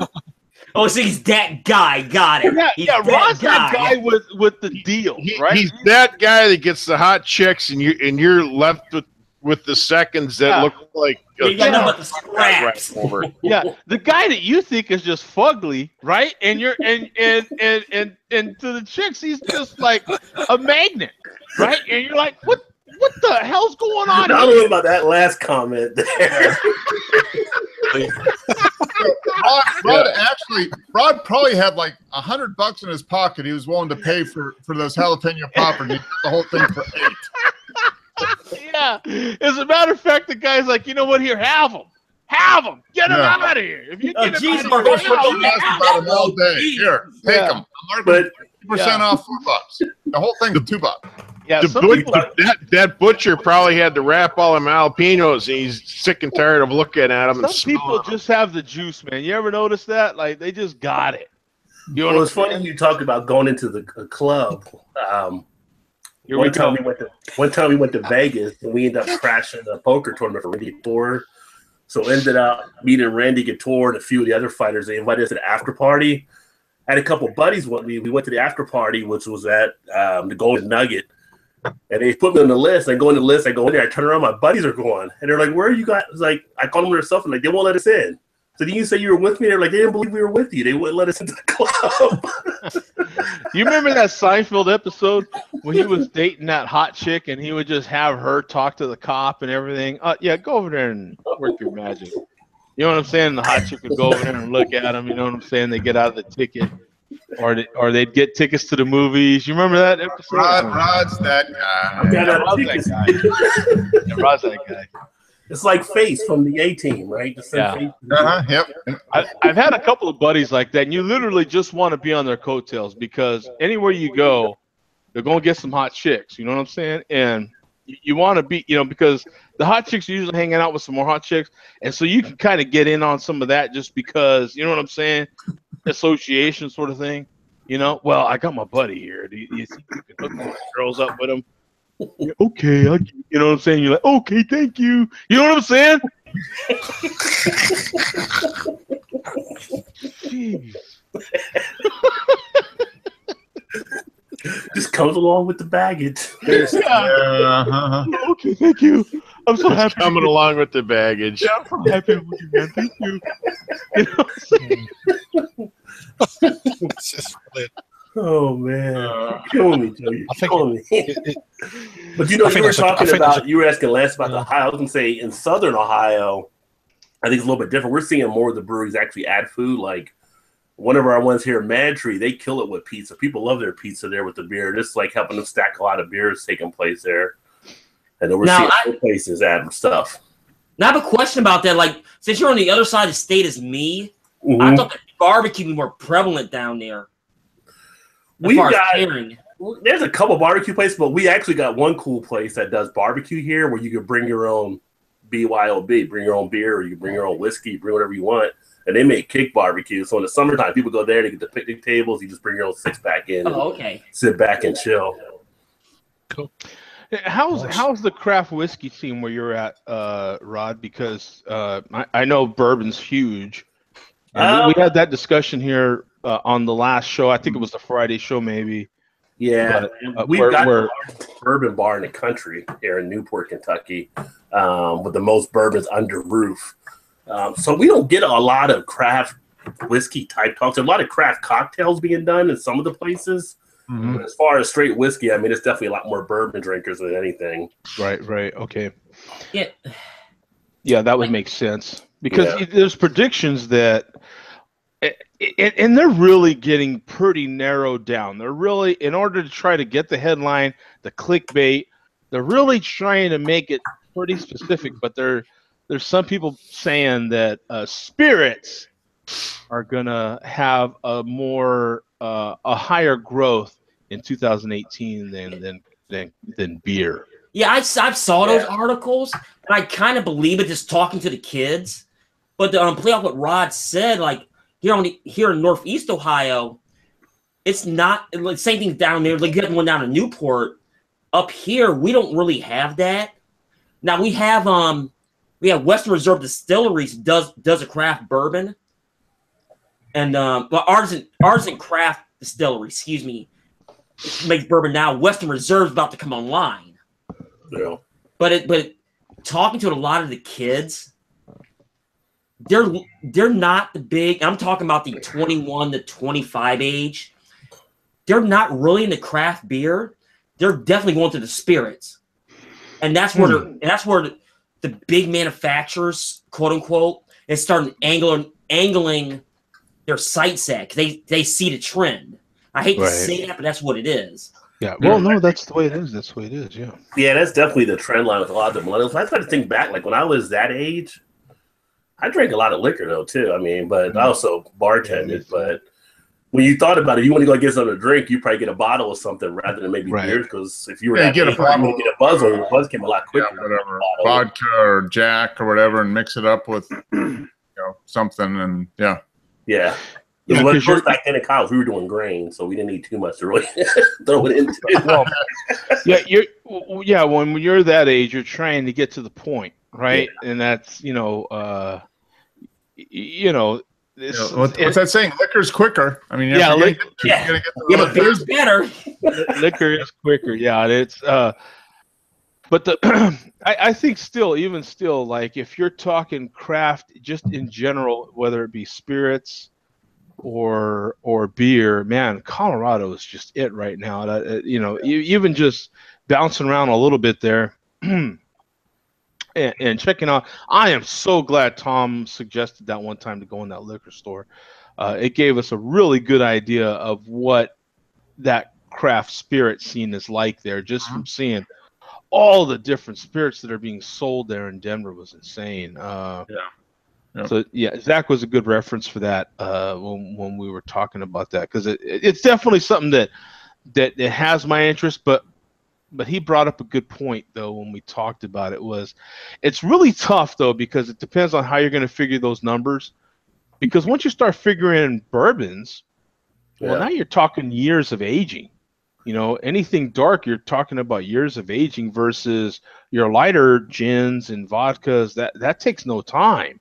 Yeah. So you can. It's also very cheap to buy from the big boys in Kentucky and Illinois. Breckenridge bourbon is not currently. It's starting to be made in the state. But I believe like Tin Cup, Fireside, all that stuff is made out in Kentucky. And I seen some Stone. Is it Stone makes a bourbon too? Is it Stone? Or is it Rogue? Rogue. Yeah, I seen the Rogue. Yeah. But like we have Mile High Spirits here, which is a cool place. They make their own vodka, and you just go in and you can try 30 different kinds of flavored vodka, and they do some killer cocktails. Well, one thing that I've seen interesting with the barrels lately is, like, how some of the whiskeys are now starting to use some of the beer stuff, but it's kind of like some of the wine are starting to use some barrels. They were saying, I was reading a piece on that. They're using some of the whiskey barrels for some of the wine. And I was watching, I don't know if you saw 60 Minutes on Sunday, but they did a piece about over in Scotland and making Scottish whiskey. And I didn't realize they were finishing a piece from Bob Simon that died, I guess, last year. Oh, they showed up a few years ago. I remember that one. Yeah. They did the second part of the story. And they basically were taking the whiskey they were making, they're aging it in bourbon barrels. So they had like Buffalo Trace, and they had all these other different ones over there, which I didn't think that was a part of it. But they used bourbon barrels for some of the aging. They're talking $100 glasses. Remember that story correctly? They're talking high dollar for a glass. Yeah. Well, that's interesting because barrel rules can get extremely complex. Yeah, but they're used because they get better wood out of them. Tennessee whiskey has to be historical filtered in the technical guidelines. Scotch. Isn't it because if they're using barrels, like bourbon barrels, because all bourbon barrels have to be new barrels, right? All bourbon must be fresh barrel. Yeah. Bourbon has to be, right? But I thought kind of all whiskey had to be fresh. Barrels, if you go down to Mexico, most tequila is done in Jack Daniel's barrels. Yeah, but I mean, that's what I'm saying. The whiskey, I thought whiskey had to be. So some of that whiskey that they're making in Scotland. Yeah, it's like the best whiskey in the world, where they were showing this place in They're about how everybody was happy. There was no crime. There was no this, no that, and everything because everybody has a drink and they relax. The guy was like telling me It had to be. I wonder if I wonder if they're aging it in the normal process first. Yeah, they do. And then taking select batches and then bringing over American bourbon and then aging it. They put it in the barrels over there for 15 years. Wow! Yeah. Like 15 years. It's ultra strong. It has to be. Wow. And they said for them it's more efficient doing it that way than getting actual wood, whatever. And that's the part of it. That's the part of it, though, Rod. Like, that's the part of it that has to figure. Like, when you're figuring whiskeys, whether it be bourbons or not, you have to figure in that aging process as well. And Scotch is Scotch. You're getting, a 10-year Scotch, 12-year, 15, 18, 21s, 25s. Helvini makes that 30-year. Yeah, that's the which is excellent. Even Jack Daniels, I believe, is a 5-year. Yeah, right. I know Jim Beam just released a 6 and an 8-year. Yeah, if you ever pull it up, I think it's called Whiskey Island. That's the name of the story on Google. Okay. Okay. With no E, because over there there's no E. It's just WHISKY. Yeah. There was just a story released about the McKellen distillery, who is going through some changes. And they have some whiskey that's been sitting in barrels from their early beginnings. Wow. And there's only enough to worldwide go like 75 pounds. Yeah. Okay. Okay. Let me flip this around, because we definitely know about spirits, and we definitely know about. We have enough people here, at least, that know about spirits and beer. What's happening with wine? What's going on with wine? Well, at least in this room, huh? Bigger than ever. Bigger than ever. People still drinking wine. We still got a big wine festival they'll have here in March. Okay, yeah, because I know little to absolutely nothing about wine. So what is fresh? And now wine has been around for centuries. So what is going on fresh and new in wine? Do they even have a craft wine? Are they barrel aging with whiskeys or barrel age is the latest thing I saw that some of the wine makers are doing. They're using some barrel. I think the blending is when it's coming. Yeah. So blending. For so long it was single malt whiskeys. One specific grape for one row is going to one barrel, and that is making this vintage. And we're doing it. That's all it is. Now you're seeing these vintages that are blending in a 96 cab with 2% 2011 Merlot, and then 1.5% of like a 92 or whatever.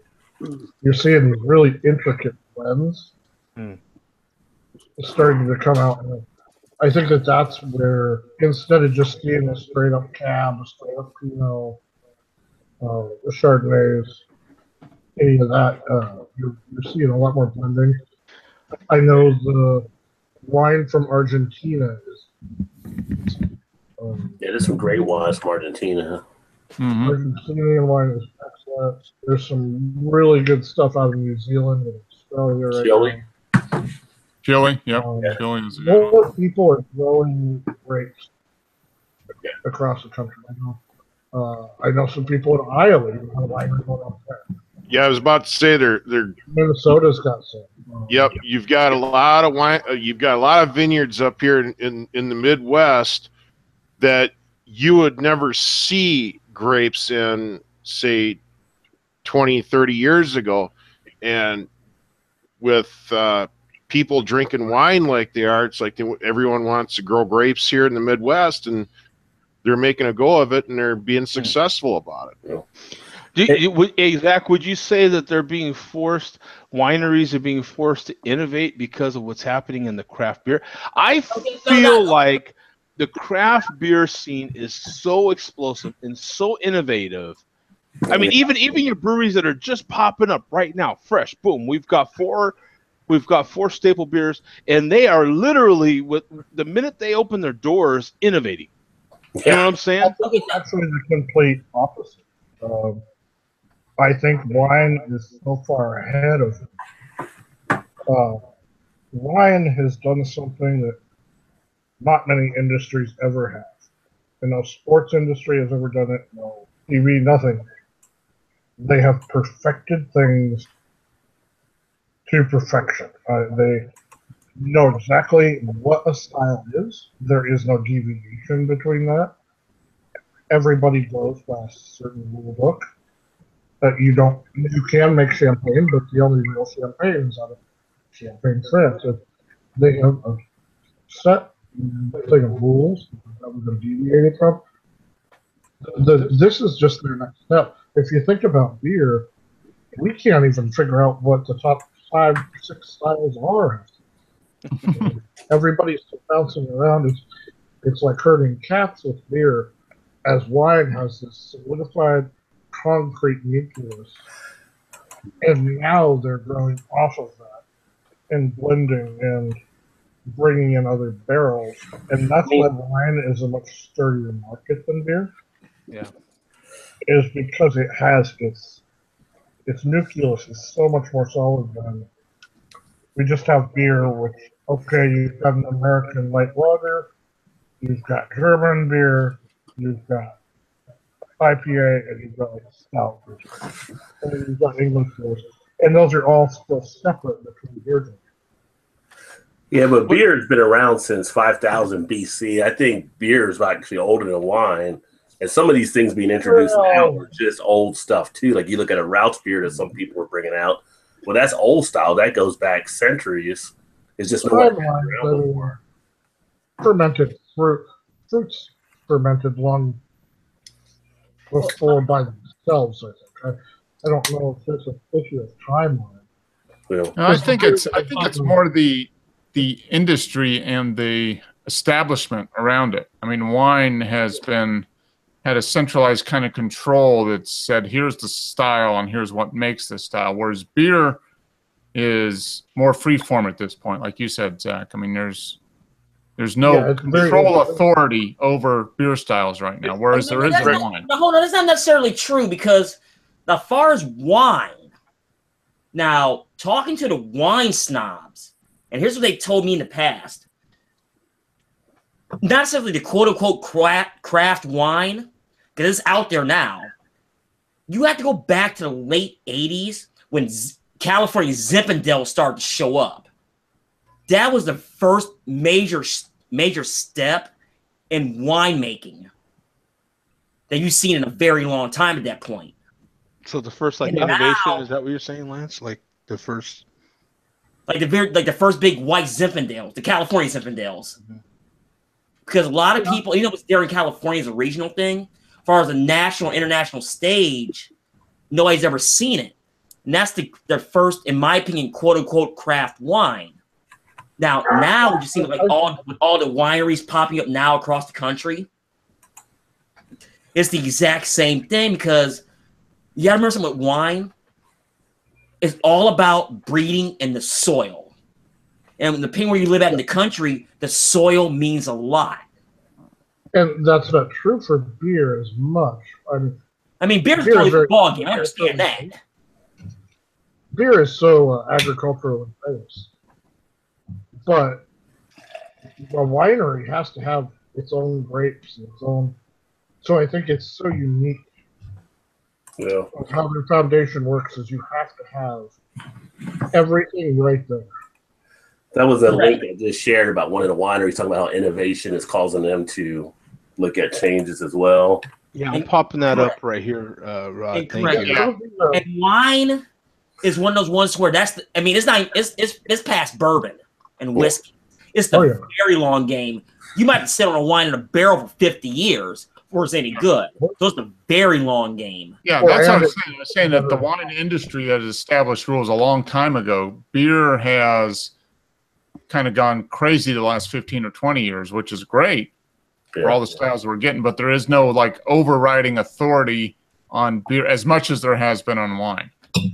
So, Yeah. Well, I think wine and tobacco are closer, whereas spirits and beer are closer.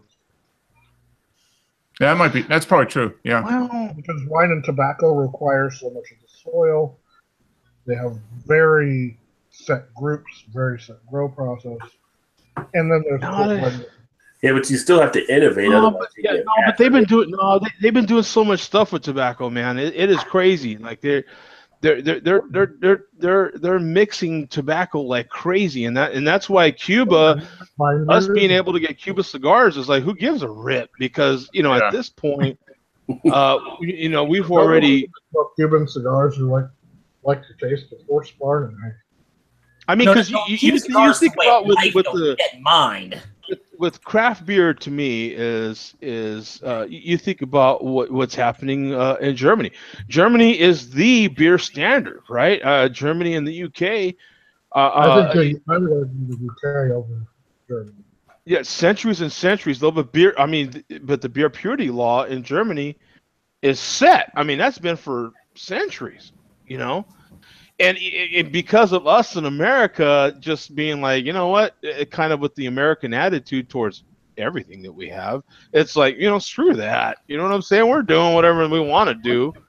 Now even the Germans are being forced to kind of be like, maybe we better innovate or we're going to get left behind. Right. I think that no matter how you look at it, each industry pushes each other. Mm-hmm. Beer still has not gotten much into blending. Stone does some blending. There are a couple of breweries doing blending, but that'll be another step for beer. Like blending and how? Really you're going to see beer cocktails come out. Okay, like please explain with the blending. Okay, cocktails. Okay, I see what you're saying. I can tell you one way that wine's innovated to match up better against beer. They started putting it in 12-ounce cans, basically. Mm-hmm. Yellowtail started that with the have to get a bottle. Yeah. You grab a 4-pack of wine. Yep. Which is that's wine. What's more wine cooler? But I understand what you're saying. No. They're wine. It's actual wine. No, it's actually like wine. Vintage Cabernet. Okay. I see what you're saying. Yeah, once a few breweries started canning beer, and then those craft breweries started seeing sales in the summertime. I think going through the roof, because now, hey, you know what? I could bring this bottled beer, or I could bring this canned beer to the camp with me. Yeah. I could take this one to the picnic with me. This one's a lot easier to travel with. Boy, all of a sudden canning started becoming a thing. Mm-hmm. Hey, a nice bottle of something is great, but you know what, man? A can is even better. Yeah. You think all those places say cans, no bottles, right? So, yeah, it's just a convenience thing. We're here in Colorado. What do you got to say, Craig? No, Rod's quite an authority on wine now, so. Are you a wine snob now? Now he's going to come up with wine deals all of a sudden. Why? I do get wine deals, but I don't usually drink the wine. All right, guys. Pizza's here. I'll see you next week. You are in the top 50, then. Yeah, Zach. Thanks, man. Thanks, brother. Zach. Thank you. Thank you, Zach. Always a pleasure. Nice to meet you. Yeah. Yeah, I think the cans are huge though, because the brewers have figured out that they can ship stuff in cans for a lot less. They have less waste. It's easier to ship. There's less breakage. Everybody makes more money. You can recycle them or more compact, less breakable. Yep. And everybody makes more money in the process. Average Joe says, if Rod starts getting wine deals, I'm done. He doesn't even absolutely done. Over. Beer, wine, bourbon. Hang it up. Wow. I'll see the video of the wine deals. Hey, Bum, do you have any thoughts on this at all? I know you've been pretty quiet. No, I'm just, this reminds me of the old days of the show where I would just sit here off camera and just listen and take it all in and get an education. I'm loving this. That's pretty much what I'm doing, Bum. Yeah. I'm loving this. I'm just listening to you guys talk. I'm going to switch this conversation because if you guys remember the last couple of years, but especially going in 2016, going into 17, I really wanted this. What we're doing right now, we're having a great conversation about, just whatever, not necessarily like, oh yeah, this beer, it's good, it's bad, it has notes of this or that, blah blah blah blah blah. Right? Come on, you know what I'm saying? There's got to be more to it. There's got to Just be normal. Just let it flow. Yeah. Sorry, you know what I'm Rod, saying? that's your. No, exactly, Craig. It's like that's. To me, like, you know, if we're in a pub, we're not just talking about what we're, you know what I'm saying? So this is fantastic. I love having just a great conversation about whatever's popping up, because that's what you do, right? You go to the pub with your boys and it's whatever's on your mind. It could be, you know what, the old lady's on my nerves and blah blah blah. You know what I'm saying? It could end up to that conversation could turn into whatever, man. You know what, man? You know how pretzels are made? Yeah, goddamn it, I don't like my pretzels salty, you son of a. You know what I'm saying? Like, it could turn into Lord knows what. I've had that pretzel conversation before. Hey Joe, this reminds me of a relative that's long since passed, bless his soul. Every time we got together at a wedding or something, and you'd get into a conversation with him, and it would be friendly, and literally it would be all over the map, from politics to whatever happens across your mind. Yeah, and he was real easy going guy to get along with. That's basically what we got going on right now. I was going to ask you, Andrew, how you doing up there, by the way? Because I got up this morning, I'm like, damn, it's cold. And then the weather came on, and I saw Minnesota. I'm like, no, that's where it's really cold. Rod, since you mentioned that, let me show you. My nephew showed me this app for the cell phone for the weather. Wait a minute. Andrew, seriously, you just found wait a minute. We gotta talk about this, because you literally just figured out you can get weather apps on your phone. No. Seriously? Come on, man. That's gonna. It says if your toilet was outside, your butt would definitely freeze to it. It's zero. Zero? Yeah, but that's not taking into effect the wind chill, right? So the wind chill is probably like minus 15 or something. Okay. Feels like negative 13. Okay, it's not like my phone is 14 here in Akron right now. Oh, you guys can shut up, because no. It's freezing. Yeah, Joe's freezing. I'm gonna tell you what cold weather is. I'm gonna tell you right now. Hey, you're in Phoenix. I don't want to hear it, Joe. You're in Phoenix like right now. 60, you're wearing a sweater. Boom! That is absolutely parka weather. Get the parka. 22. Act like you've been there before. 66 degrees, Joe. That's t-shirt and shorts weather for me. For you, 66 freaking degrees. That's a +0. Hey guys, I gotta go. Jonathan, great to see you, buddy.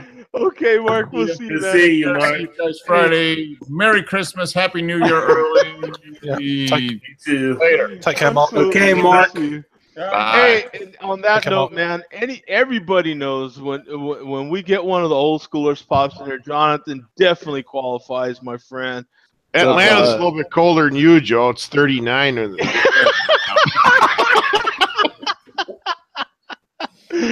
But I just want to give some props to John, man. He's been with us for a long time. Pops in when he can. What's the latest scene there in New York City, man? What's going on, John? Oh, not much. Just brewing. Had an ESB on tap at my brother's. Right now, I'm having the Backwoods Bastard. Okay. Nice. What are down here? Not as much barrel character this year. I'm surprised. Oh, really? Okay. I'm gonna have one. Now might be biting into him a little bit. Oh, okay. There you go. Craig's got one. Now Craig, John is across the pond in the UK, and he's had one of those. So nice.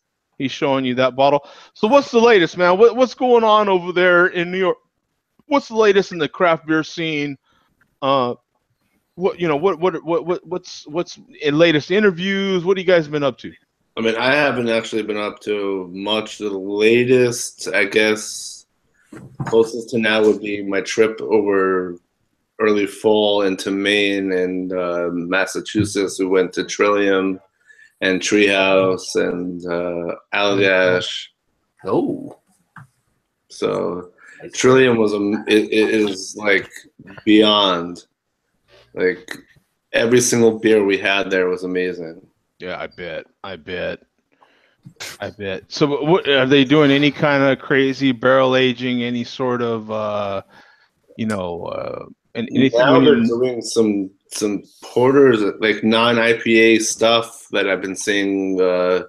Greg from Greg Beer Reviews has been getting some of their porters and stouts that they've been experimenting with, which is interesting because they're known for IPAs. But and then Treehouse also is in the porter, and then they did also brown ale.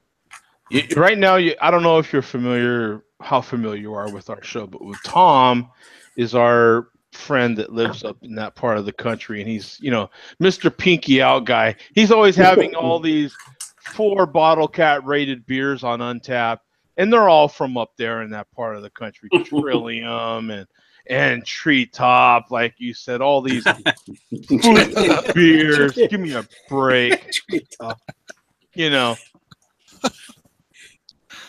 And oddly enough, Joe, this is the first show that Tom has missed in about 9 months. Oh, he was in the chat.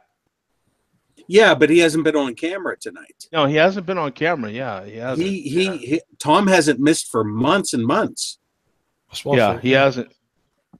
Yeah, now those that don't know, now let me give you a little catch you up on some of the history. Now, the Bum for the longest time was only in our chat room, which was pretty much only in the show. It wasn't a chat room like we have now going, which has been a pretty darn good chat room. But in the early days, that was it. See, that's the alarm for me to go to work. So the Koreans. on a normal Tuesday, that's the alarm that for me. Isn't it nice to shut that alarm off and say "screw you"? A little bit. Dilly. Screw the work alarm. Dilly, man. That's it, man. Yeah. We actually get to. I am actually. I know I was talking about something else, but screw it. I am so excited to actually have a beer on the main show. It thrills me, man, because I just can't. You know what I'm saying? I only get to do this Bum, maybe twice a year, maybe 2-3 times a year. Yeah. When you go on vacation. Yeah. It's somehow my day off. Somehow, one way or another, it's somehow my day off. And you have the show during the week. Is like I try to catch a show on Fridays, but that's pretty much all you have. Yeah, Friday. That is one part of the reason to have the Friday show. One of the main reasons is to get people across the pond when they get off work. Not this time of year, but in a few more months, it'll be way more convenient for them to jump in. But yeah, it makes me really happy when I can jump in on a Tuesday show and have a beer, because it's very, very old school. It's been years and years and years since I've been able to do that. God, we've been doing this show for a long time. I was pointed out videos recently by other viewers, and they send me notes or whatever, and some of my videos are already, how they show up on YouTube and they're like 9 years old, man. You know what I'm saying? Yeah. Coming up on 10 years. So wow. That's kind of fun. At the same time, people are reminding me, man, you got fat. Oh yeah, that's the trouble. That's the trouble with video. It's like, yeah, it's So hey, you know what, man? Hey, you know what? It's like I just kind of you've watched me evolve online, and the videos are still up there, and you've watched the progression.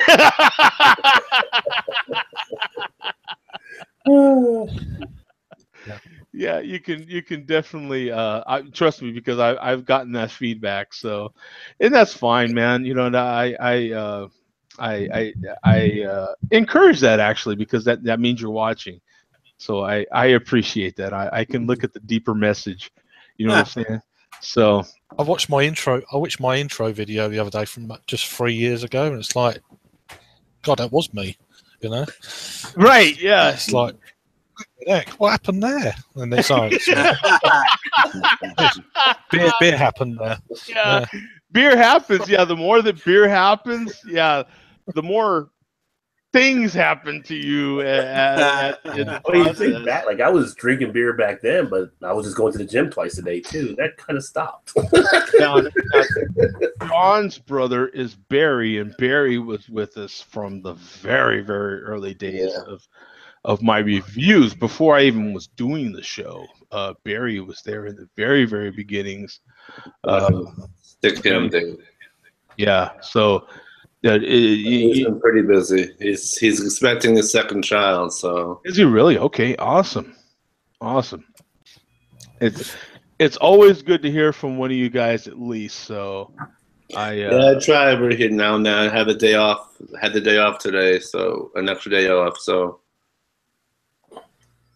I appreciate it because you guys definitely, well, especially your brother, man. I remember him because he just immediately started doing these interviews, man. And I was like, this guy's got nuts. You know what I'm saying? Like just going up to head brewers and going up to owners and just being like, yeah, what's up? Let's talk. You know, and that's just crazy, man. But he was doing it. You know. Yeah, those were days. Those were the days, yeah. So it's awesome. So I got to give props to people that may not know you, may not know necessarily your history. So there's I always keep up with the show, and whether it's before, during or after or whatever, I always keeping up with your stuff. So it's funny because just in the 10 years of me doing videos, how much beer has changed. You know what I'm saying? Like where we're at. Yeah, Craig keeps showing us this Holiday Ale, man. Give me Craig, is that good? Yeah, like, look at it. Look at it. Let me know what you think about it. He just let you know. Yeah, well, that's good. That's good. Yeah, but it is interesting to see. I mean, if you look at those early videos, it's early to see. It's interesting to see just the switch in the craft beer scene, man. It is immensely different. Yeah, now that you mentioned that, one of the beers that I had the other day is from when we had that chat when I was at Flying Dog. Oh, years ago, Joe. So yeah, he had given us the beer. And I had I just stumbled upon it in the cellar. I'm like, 2008 Gonzo. And I'm like, I still have that. And it's evolved because it was 7.6 then. Now it's 9.6. Yeah. So it shows that the people can take the strength of the beer. Yeah, because back then, 7% beer was kind of like, a big deal. It was that was extreme back then. Yeah, it was, so it's very, very interesting to me to see when, because some people will point out a particular whatever in some of my videos. So I'll go back, and if enough people do it, then I'll go back and watch one of my videos. It's kind of a little difficult, but I will. And it's interesting to see the tone and everything that was back then and now how different it is. You know what I'm saying? Yeah. So let me ask you this, Joe. So back then when you were doing it, do you think it was just like the law keeping it down from people making higher beers? Because they were still making Doppelbocks overseas and everything that higher ABV. Yes. So it was just kind of the American law here. They wouldn't let the brewers really get to the higher levels. Combination, yeah. A combination of the laws changing and just more people out there, more competition. What I had over there. It's like we talk about, it's like we talk about, and not just with beer, it's with anything. The more competition you have, the more you're going to see innovation, the more things that it gets better for us, right? Yeah. And that is so true even with beer. Look back in the day, even in the beginnings of me doing reviews, even me doing videos, just in this time frame, in that 10-year time frame, it's easier to buy a beer. You can pretty much buy any beer you want through the mail in most states. Not every state, but in most. And that's something you couldn't even begin to say, back in the day. Like it was very, very, very hard for a lot of us to get some of the beers that we take for granted nowadays. Oh yeah. In Pennsylvania in the last 10 years, it's become amazingly more easy to buy beer the way you want to buy it. Look at the South. The South in general. The South is able to get beer, like where Mark lives. He's able to get beers now that 5-6 years ago you could forget about it. Yeah. I mean, Alabama, Mississippi, the whole South in general, the whole Bible Belt South. You could forget it. I mean, they still have some of their deserts, like John Pierre talks about. He's in Montgomery. He has to still drive to get good beer sometimes, but you do have availability in certain pockets you didn't have it before. Right. There's sure. It's much more readily available than it ever was before, ever. So, these new laws absolutely are freeing things up. Absolutely. And on you couple that with, and it's not just happening in the beer world; it's happening in every sort of corporate industry. Is these buyouts? And the minute these buyouts happening, I think they learned from the early days, like your someone out of Chicago. That was kind of the big first one, wasn't it? Lagunitas. Yeah, Lagunitas went to Heidingen. Yeah, Lagunitas, and then you. Well, Ballast Point before then. Went to Goose Island. A lot of people learned a lot of lessons from Goose Island. Goose Island specifically, the minute that happened, you had what seemed like a civil war go off in that brewery. It was awful. And I think that was a marker for a lot of other big takeovers, actually. Well, it seems like bad on that side because some people still hit them for credibility now, but some people still line up to get their stuff too. Thankfully, the Bourbon County hasn't been ruined, so Well, they said they had it affected a couple years ago, and apparently some were complaining about it's a little thinner now too. So I don't know if that's just something from them doing it or anything like that. I don't know. This year is pretty damn good. So I've got one in the basement. I haven't drank it yet. So you're gonna enjoy that one. Yeah. Hey, John, got it for $3. Yeah. Oh, you got it for $3? He's trying to bag on you. He's trying to hit me on it. But you know what's funny? $3. There was a debate on one of the Facebook groups the other day. Because someone had talked about like the Budweiser Amber Lager. It was a craft beer lovers group, but that's people that post in there. All the beers aren't always craft beer anyway.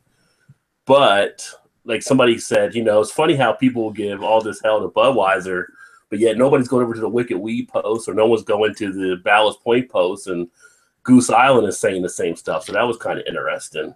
Yeah. We got absolutely hammered when that sale happened. Yeah, but now people are more accepting of it, it seems, too.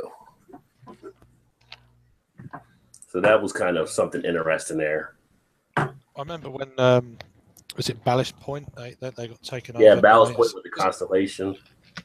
And they done a collaboration brew with Brewdog over here in the UK. I think it was a barley wine.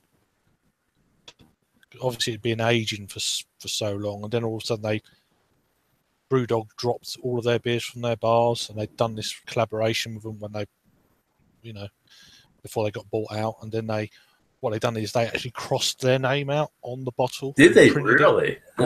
Wow. Yeah. But then since then, Brewdog's been taken over, I think, 22% by a conglomerate. I can't remember the name of the conglomerate, but yeah. Because they catch a little grief over there too, don't they, Craig? Like some people are upset that Brewdog sold out part of their. Yeah, it's because they drop lots of different breweries from their bars as soon as they've been bought out. That's it. But then you look on some. There's an online store called Beer Hawk, and they've actually been bought out by AB InBev, but they've still got all their beers on there. Yeah. So, that's Hey, interesting. John, have you had any of this Southern Tier rum barrel aged pumpkin? I haven't had. I was looking at that this year, but I never got it. I haven't been a pumpkin fan in a while. Yeah. I haven't had many things from Southern Tier in a while, other than chocolate, a couple weeks ago. But now we had some strong feelings from Zach in the show earlier. So what are your feelings about Southern Tier? What do you think about just them and as a brewery? Because I had their Southern Tier cinnamon roll earlier as well. it's not bad. I mean, just some of their stuff comes out a little bit too sweet, is what some people say. Mm-hmm.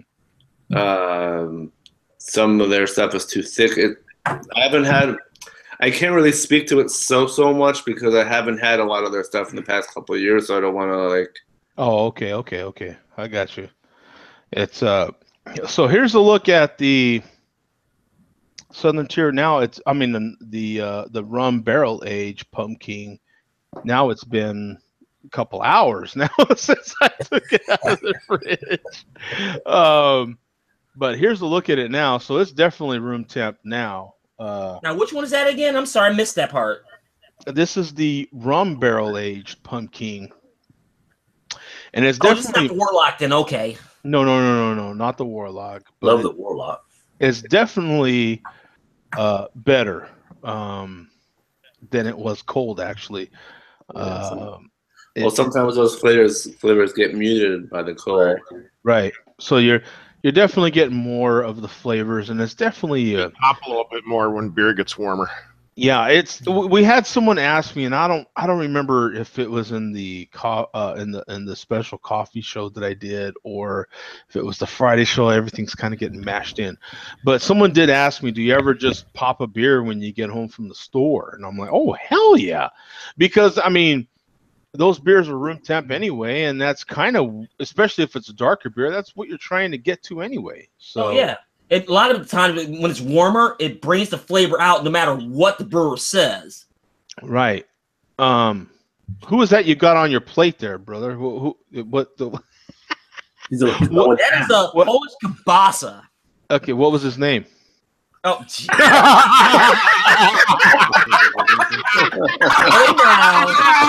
now. Coming through the wall like the Kool-Aid, man. You just got nailed, man. In a big way, and everyone's laughing. Call Bob it. We found it. As I was saying. Hey. I actually wish I had some buns and some, and some kraut to go with it, you know. Right. Yeah, no. Yeah, right. Sure. You got to do it right. So what's your preferred method for that? So of course, a nice warm bun, and so do you go mustard and kraut, or what way do you prefer? Okay, if I'm normally I usually bake the kielbasa, which I normally do, but being close to New Year's, I always put on a hot dog bun with kraut and stadium mustard. So, hey, you wanted to know? No, I was laughing watching Joe. I know it's perfect, and I'm trying to. Lance, I'm trying to be good, but you got the kids in the back of the room, like giggling and making fun, and so that's just not helping me either. Well, it's like we got to break through the wall like the Kool-Aid, man, and and you saw where this was going, and this train has left the rails. That's why I walked in and out when the average Joe in the chat is busting my balls. Yeah, he is. Yeah, he's letting me have it. Yeah. So Lance And- rolls with some mayo. Yeah. Stadium mustard definitely sounds like a euphemism for something. I don't know what. That's hilarious, man. Yeah, because there's hardly I just think, we were talking about wine earlier, and I think there's just I love to just bang on wine. I do. That's why I don't know much about wine. What's your favorite style right now? What do you prefer? Wine? Yeah. No, Rod. I'm Like not red or even, white, cab, or I'm not even kidding you. I know little to nothing about wine. I honestly don't drink wine. I honestly I thought you like said you it. were starting to like it. Okay. No. I don't like it. I don't care for it. I am a beer guy. I'm a beer and tequila. Beer and spirits, man. You know what the funny thing is? I used to not like wine as much, but everybody kept giving me like white wine, and then I started trying some of the other different stuff, and I found out like I really enjoy Shiraz. And it's funny because there's charts out there that tell you if you prefer this beer, this is the wine you want to try. So if you like stouts, like Shiraz is a perfect match for it. I get it. I've got a bottle of wine in the house. I got a bottle of wine in case there's people that come over that want wine, and I can include you in it. You know what I'm saying? Otherwise, Nice. and I literally stopped the hot chick, of course. Stop the chick. It's not a hot chick. Come on, let's be real. But no, and ask a real intelligent conversation. You know what I'm saying? What wine should I pick? You know what I'm saying? And so in any case, though, that's how I got the wine in the fridge. But I honestly don't know anything about. I don't care about it. I really don't. I'm a fan of wine, but more beer and bourbon and. Yeah, I don't know. I couldn't name you. I can name you. Let me see. I think Chardonnay is a style, maybe. Yeah. I don't know. I don't even know the styles. I don't. Is Margaux a style? Maybe. I like Merlot. Merlot. Okay. I don't know. I mean, I am literally completely wine ignorant. I don't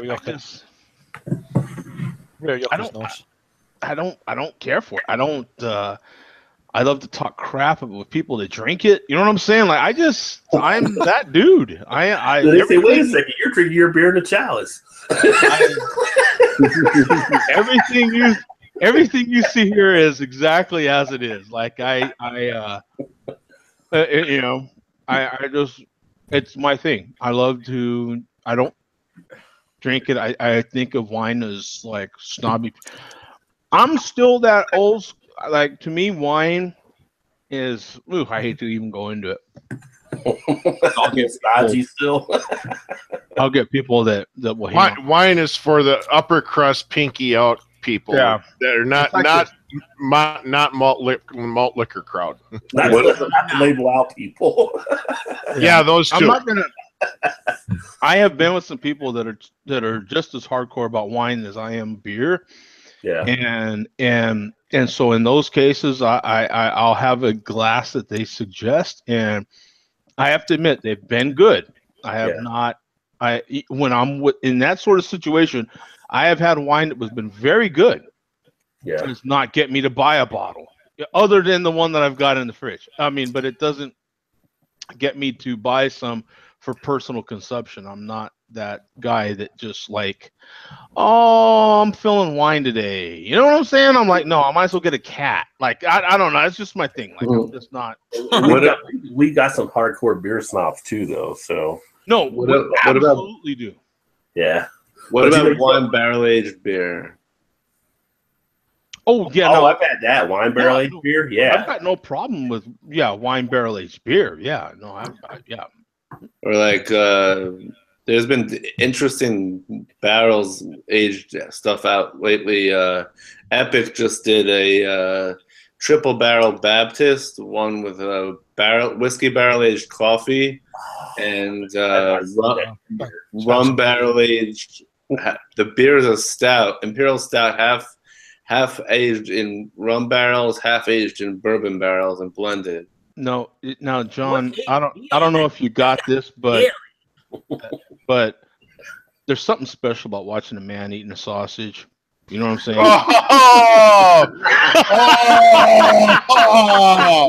No, you did it. You went there.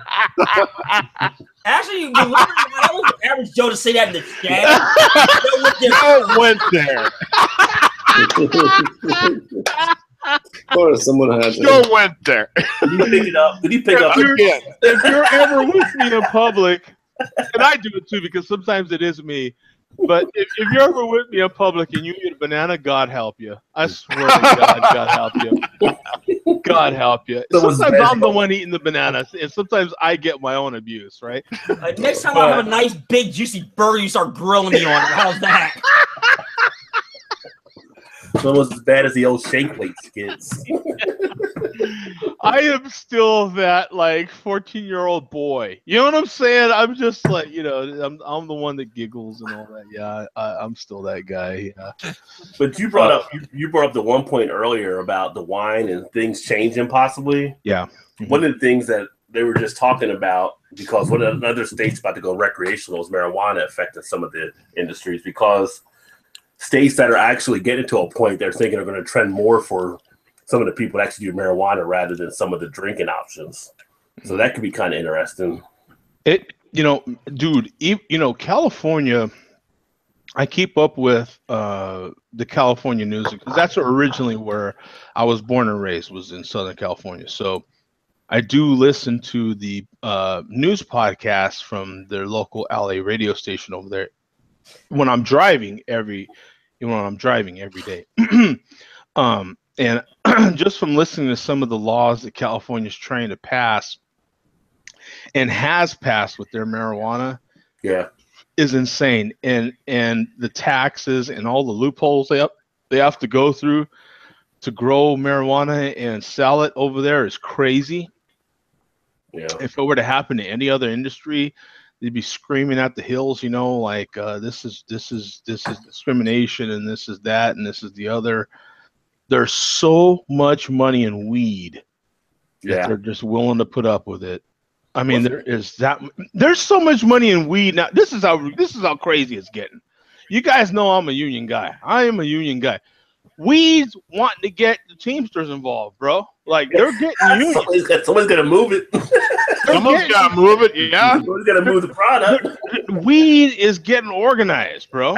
Like they're like, hey, yo, you know what I'm saying? Like we need someone to represent us because they're getting unionized, bro.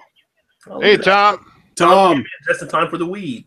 Yeah, just you get weed talking here, and here comes Tom. Yeah, hey man, I'm gonna jump in here. Yeah. You just missed a good one with the sausage conversation about 2 minutes ago.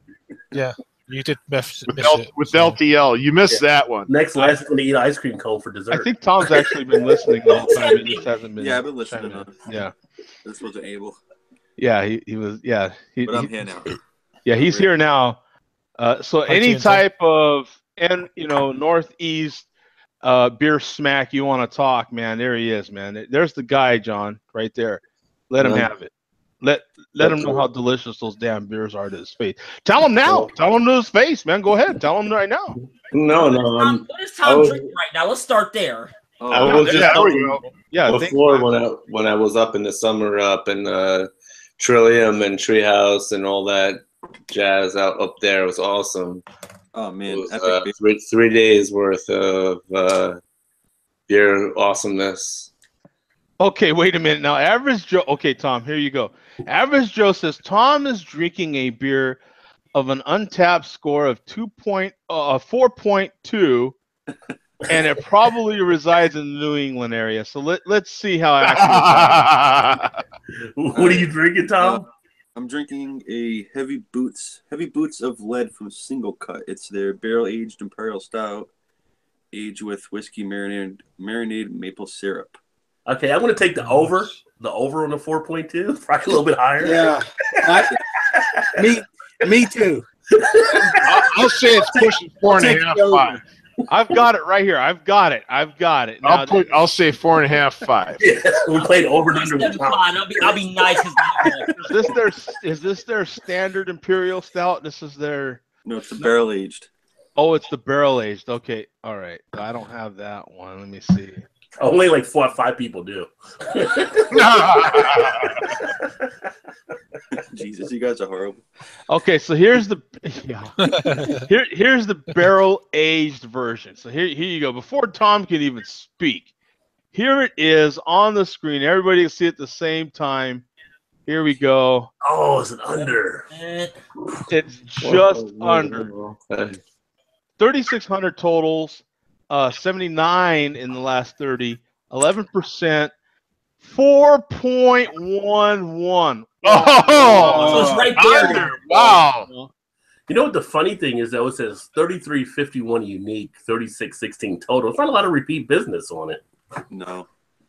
So it might be a lot of one and dones. And people just traveling. Could be that. Well, how much is it? I seen it last year. I bought 2 bottles. It was like $9.50 a bottle, $10. That's not bad. Wow. $9.50 for a 12 ounce or 22? It's like a 17 ounce. It's like a weird size. Yeah, 16 point whatever. Yeah, see, those kind of things will prevent you from buying it again another time. You know, at that kind of price, you're like, you know, it's not that bad. But then when it comes up again, you're like, well, what haven't I had? Right? You're like Christmas. Yeah, those ounces, like those comments at a bomber's no brainer. But at that amount, it got to start questioning you. Now, Joe says, under Tom, what are you doing with your life, man? Man, I don't know. I hear there is a drain that is quite thirsty. It's funny that he says that because this bottle is infected. Is it really, Tom? Are you serious? Yeah, it has like a tang to it a little bit. But it's not horrible. Whoa, is that beer Polish? No, it's from New York. Did you get the reference? Is that a joke? That was a joke. It's not any IPA. Bum got it immediately. I caught it. Is it Polish? So we have more than the last two on the joke. Stay with us, kids. Stay with us. Stay with us, kids. Yeah, we're it's we're on the way. We're there. Yeah, poor Tom's just trying to have a beer, and poor Lance was just trying to have something to eat. You know what I'm saying? Come on, guys. You know what I'm saying? What do you expect? You know? Yeah, but Joy, Lance's mistake was he decided to have a sausage. A regular weeknight, I'm a big fat burger. You guys just grill my ass. And this week, Lance and his sausage. That was good, Rod. That was good. It was 1980. The little thing will come on the screen. Be some music playing behind it. Yeah. It just happened to be a. I got the music going, but I ain't trying to get copyright. Get some Barry White playing. I don't know Polish. What's our friend's name from Poland? What was his name? I don't remember what his name was. Well, Average Joe's Polish. Oh, is he? Oh, okay, maybe it's named Joe. I don't know. You know, whatever Joe translates to, and yeah, and Polish, he said, "I bet you the stadium mustard was quite creamy, though." Oh! Joe's just giving me the kids tonight. I'm so enjoying it. I need a good laugh. Lance's mistake is he decided to have a sausage on camera. Roasted the shit out of him. And it was a big fat sausage, Joe. Just remember that. That's hilarious, man. I'm not from Poland, but I'm as Polish as it gets, Average Joe says. That is awesome. No, I got a question, though. Totally off the whole sausage situation. I'm not here for a week. This is for Bob. Yeah, you want to get off the sausage. Now, Bob, if I remember correctly, I'm listening, Lance. Wrong with that, man. Not that there's anything wrong with that, Yeah. Now, if I'm watching your show in the past, Joe. Now, Bum, you did a Malt Liquor Report, don't you? Yes, sir. Every week. Yeah, he just did I miss that after I jumped in? Yeah, you did miss it this week. Yeah, but Billy D still lives. Joe. Billy Joel. Billy Joe D. Yeah. Diddly. Yeah, dilly. Yeah, Dilly. yeah. You Yeah, missed. you didn't turn in early enough, Lance. Yeah, I did the Malt Liquor Report earlier. yeah. Oh, That was okay. in the first hour, the first half hour actually. Yeah, at the bottom of that first hour. That's typically where it's at. Yeah, I was in Masters Beer Reviews chat at the time. I totally forgot you were running. It's like I jumped over immediately. That's why I tried to get on. Yeah, no worries, man. Now let's switch the conversation, like Lance said though, and talk about commercials. They did have another Dilly commercial, which is So that's the third version of the commercial. I even hate to repeat it. It was kind of so. The one that I'm digging though is the Domino's commercial. With the pizza insurance. Has anybody seen this thing? I've seen that one. That one is that ensure you get more bacon or right? There better be something for that because you better get all your bacon on your pizza. But one of the tree falls in the car. This guy pulls in his driveway, right at his house, pulls in his driveway, gets out his car, barely gets out of his car, and the tree just comes crashing down on his car. Whack! Right? And so the guy's like, oh man, he looks around for a second and is like, wow, I barely missed that. And then he goes in the car, pizza's, then he cracks open the box, pizza's still good to go. He's like, whew, right? But you can see it snowing like a blizzard outside, right? He takes like a couple steps off the car and boom, he flies off on his ass and the pizza goes flying everywhere. And they talk about the pizza insurance from Domino's when you go get takeout, then you get the pizza insurance, so they'll make you another one. The noise was nowhere to be found in this commercial, really? But it's hilarious, man. The way they do it and everything, it's so funny. I mean, it is hilarious. Anybody seen that commercial at all, or what's your favorite commercial happening right now? I've seen that one. I was thinking, like, who would buy pizza insurance? He gets me hungry every week, man. Well, you don't necessarily get. You're not going to go buy pizza insurance as much as they're trying to get you to do takeout. So the minute you go for your own pizza, you get pizza insurance. It's already included on it. Yeah, I think that was that was their point. So he was coming back from the Domino's and then had this incredible once of a lifetime accident. And so apparently they're giving you they're insinuating that they gave him fresh pizza afterwards. He let him know that, hey, I got home, tree fell on my car, I got out of it, thought the pizza was good, and then I slipped. You know what I'm saying? And then he almost bumped into the lady at the end. Yeah. But the one of the ones that's funny right now that I've seen, I don't know if you've seen it yet or not, but it's State Farm, who actually comes out with some pretty decent commercials. They have, yes. So they had Chris Paul go to Houston, right? So now he's got a new agent or whatever, and it's a guy that used to be on The Office that was a Latino guy. So he's his new agent, and so Chris Paul breaks down. He comes to pick him up, and they're going through talking stuff, and they're driving, and then I think it's like NSYNC or one of the boy band songs comes on. And he's like, should I change it? He's like, oh, no, you're good or whatever. And they're trying not to sing it to each other. Well, then they come up and they pass like Trevor Ariza and James Harden. And they're like, you guys need a ride. And Harden's like, no. And Ariza's like, yeah, and he's getting in there, still playing it. And Ariza starts singing along. And Harden's just sitting back in the backseat, like pissed the whole time. And then Ariza lays out on one of the notes or whatever. And Harden's like, what is wrong with you? But if you've seen it, it's funny. I forgot which one it is. It's like Love That Way or something. One of the NSYNC commercials or whatever they're doing, NSYNC groups. I'm trying to find this. Yeah, someone's got it right there, but that ain't a good look at it. Was it That Way, the name of the song one of the groups had? I Want It That Way or something like that? Yeah, that's what, yeah. Okay, this is the best I can do. It's a 22-second commercial. Here we go. This is the best I can do on the one that I'm telling you about.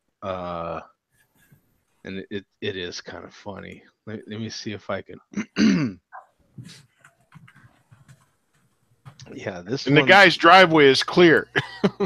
Yeah, the guy's. But it does look slick though, like it's, like it could be, ice. So watch. Here we go. So he gets out of the car. Whack! Oh, snap. Oh, no. The pizza. See? Good to go. Pizza's good. It's fine. Phew.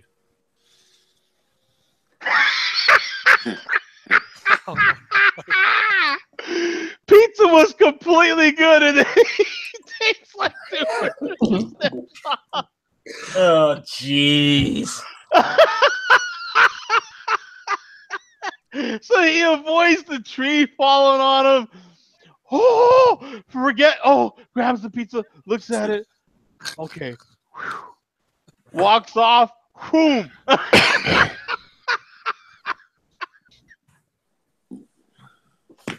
I know I'm the only idiot that gets it, man. No, It's awesome, though. It's awesome. I love that commercial. I guess my favorite series of commercials is Farmers Insurance because they're my auto insurance people. Oh, so. this is this is a better one here. At least you can kind of hear it. At least you can kind of hear it, you know. This is my car. So watch. This will be this. You should hear it through my microphone here.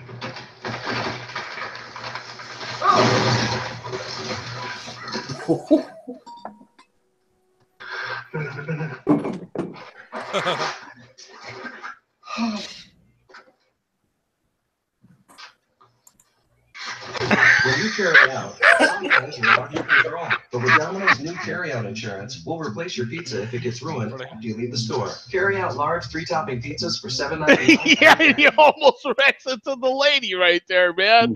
He's like, "What? This guy can't avoid trouble, man." That is me right there. That is you. Are you that type of guy there, Craig? Yeah. Well, no, it's just, but it's not my fault. But it always is kind of like I'm at the wrong end of it. Right, It's right. like, yeah. I just sent you the one link, Joe, and the other one.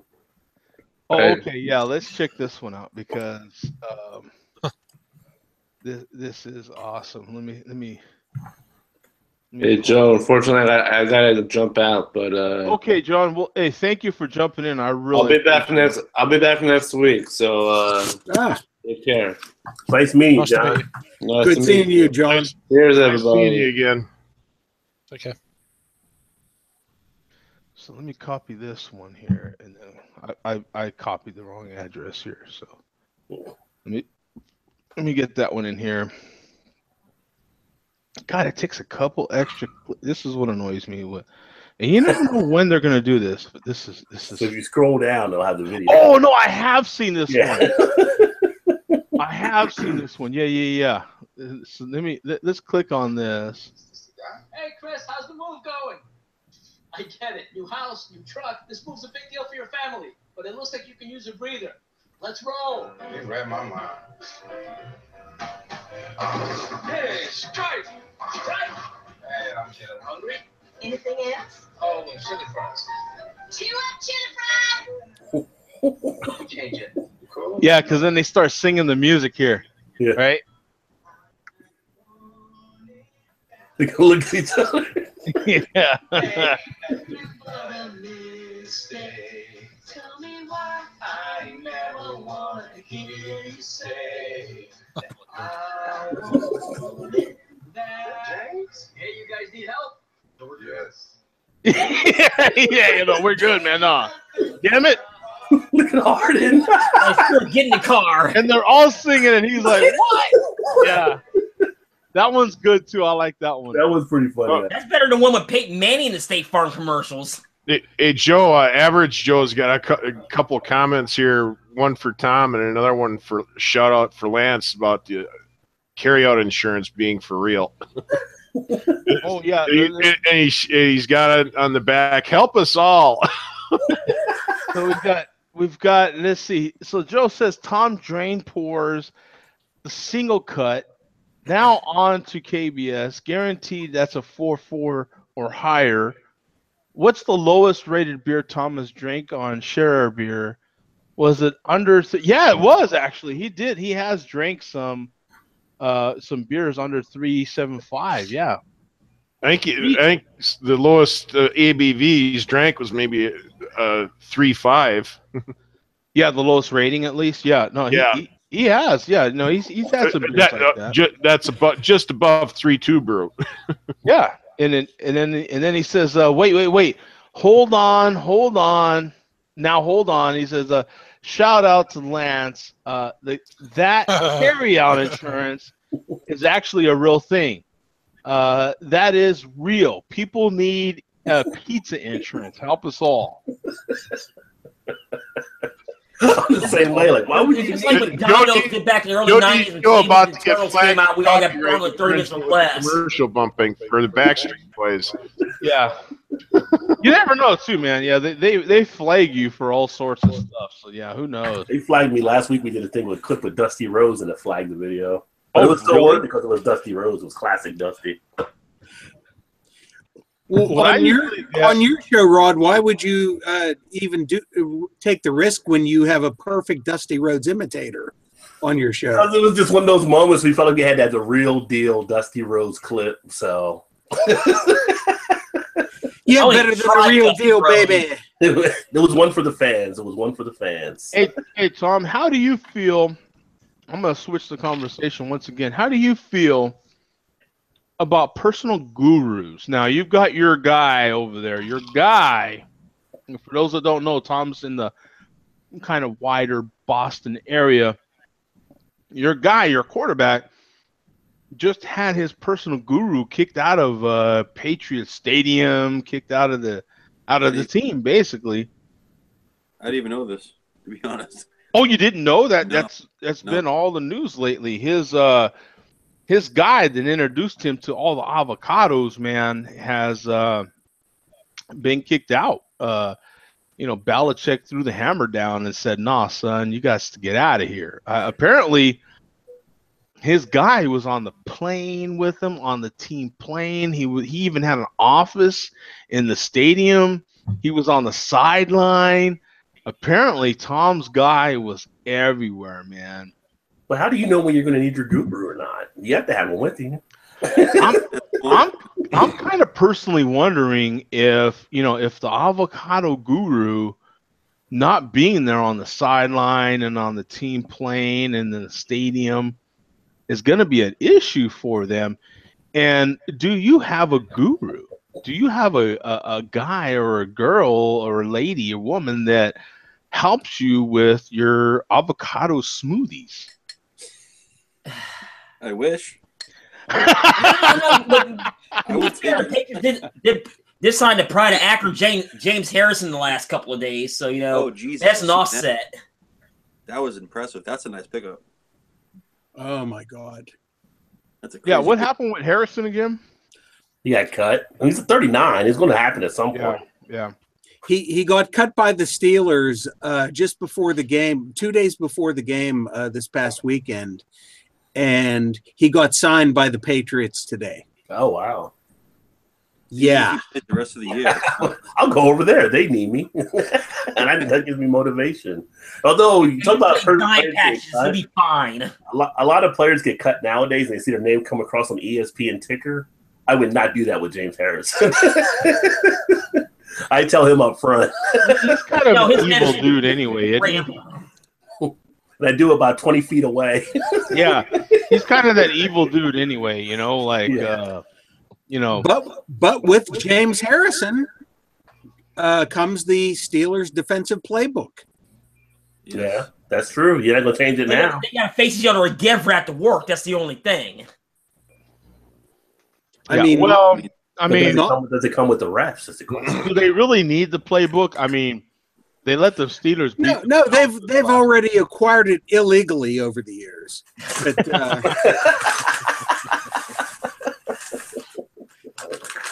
but the Patriots are always looking for an edge legally or illegally, and this is just another advantage. All they have to worry about was Eli Manning. He's not there this year. Oh yes, but I will say this: since you're out there in Phoenix, Joe, I want to say congratulations to Larry Fitzgerald.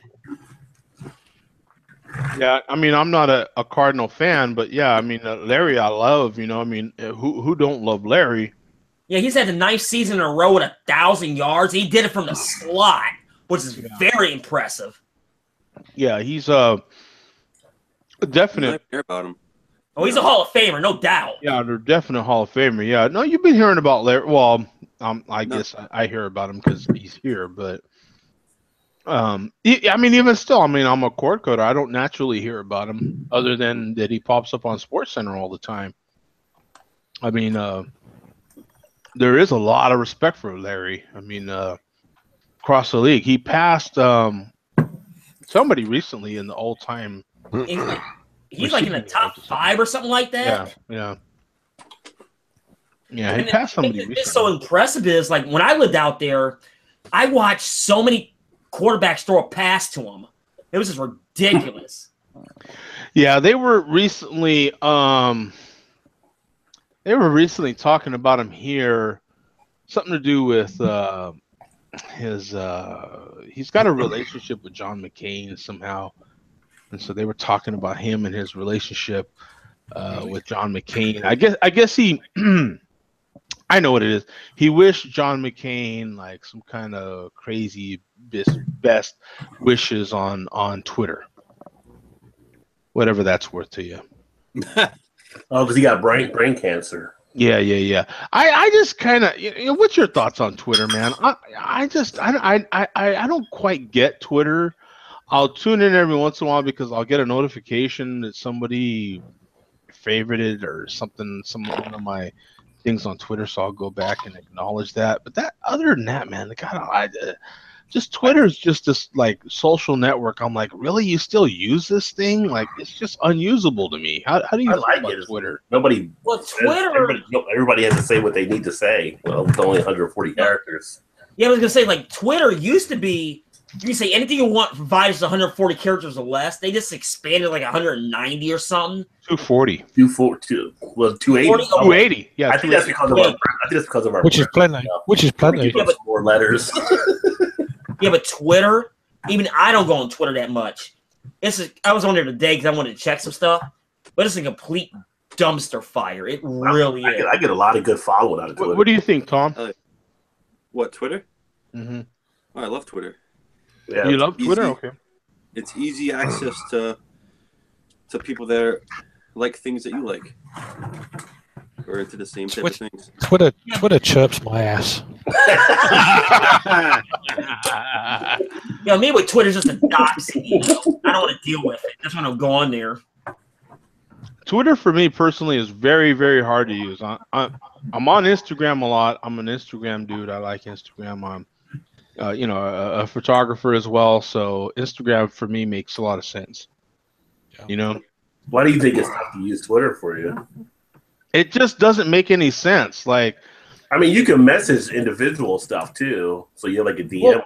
That's the problem is like people will like my stuff and then DM me on there, but it's hard to follow that conversation. I don't know what the hell they're talking about. You know what I'm saying?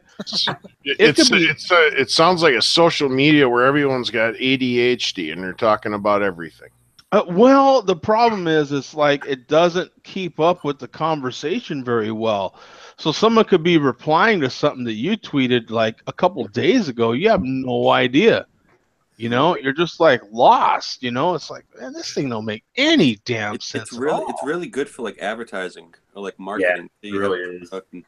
Or you're doing a review on a phone or something like that, and you're like, oh, go here, click on this link, and stuff like that. It's good.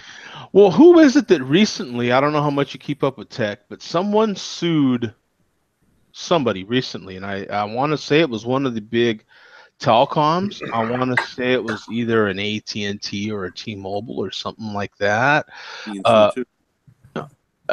know what? I think it was through Facebook. I think they sued the telecom for using Facebook, and it was on the basis of discrimination because of that targeted advertising. So they were advertising for a job, but they were using Facebook to specifically narrow it down to a specific age group. What's the problem? I missed that one. No. The problem with that, though, Tom, is that you can't do that in this country. It's against the law. Yeah, but that's literally what Facebook does. Right, and that's the problem. Pages, That's what but the problem, because, and it's not necessarily the problem with Facebook, it's the problem with that telecom using that and targeting the age group, because that's against the law. You cannot do that here. You can't advertising at certain age groups immediately. You can't discriminate. You can't discriminate on the basis of age, race, creed, all that stuff. Age is like one of the first ones. Well, you can't refuse service, but you can advertise to market to a certain age group. Right now on Facebook is not doing anything wrong. It's not a Facebook issue, and that's why they sued the telecom, because the telecom is the one using Facebook to target for that specific job and that specific age group. Yeah, I know, but like you say, advertising, how commercials are put on different times of the day, different hourly. You'll notice there's different demographics, different commercials.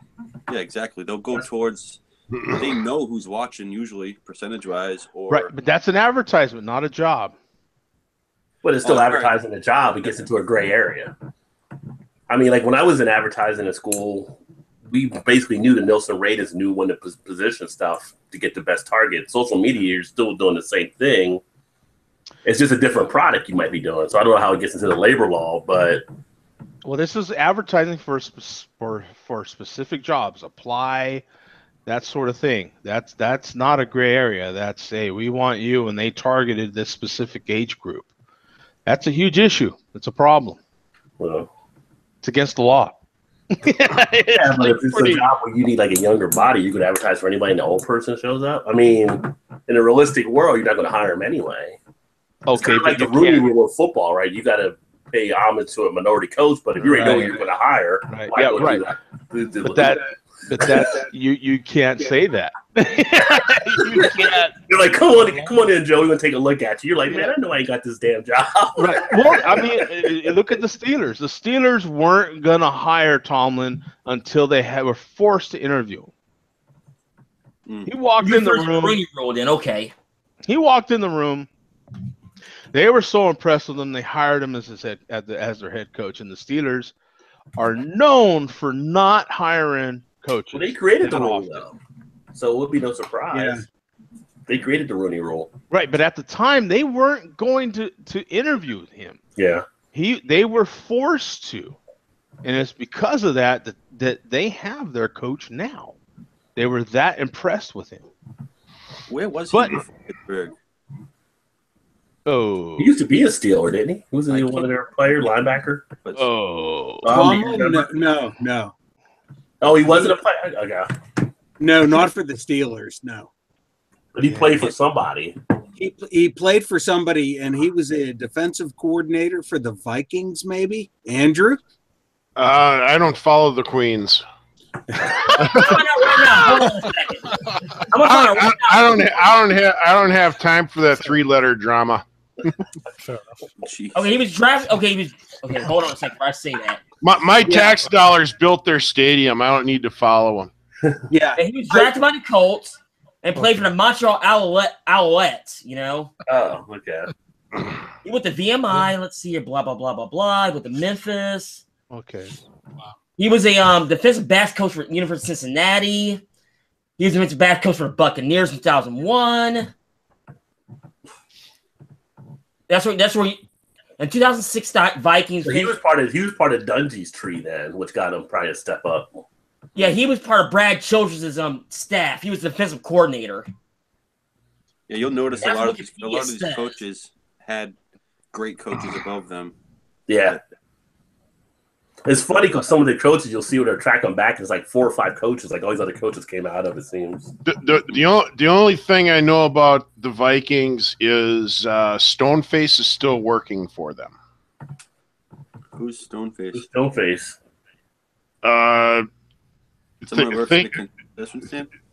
Nope. Think of their coach from the 1970s. Chuck Noll. Bud. Yeah.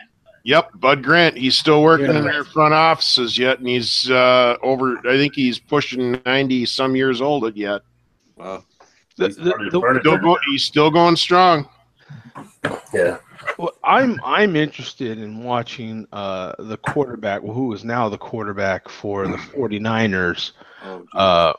Because I tell you what, man, a good quarterback and everything. The problem is he's the same problem like they're having in Minnesota.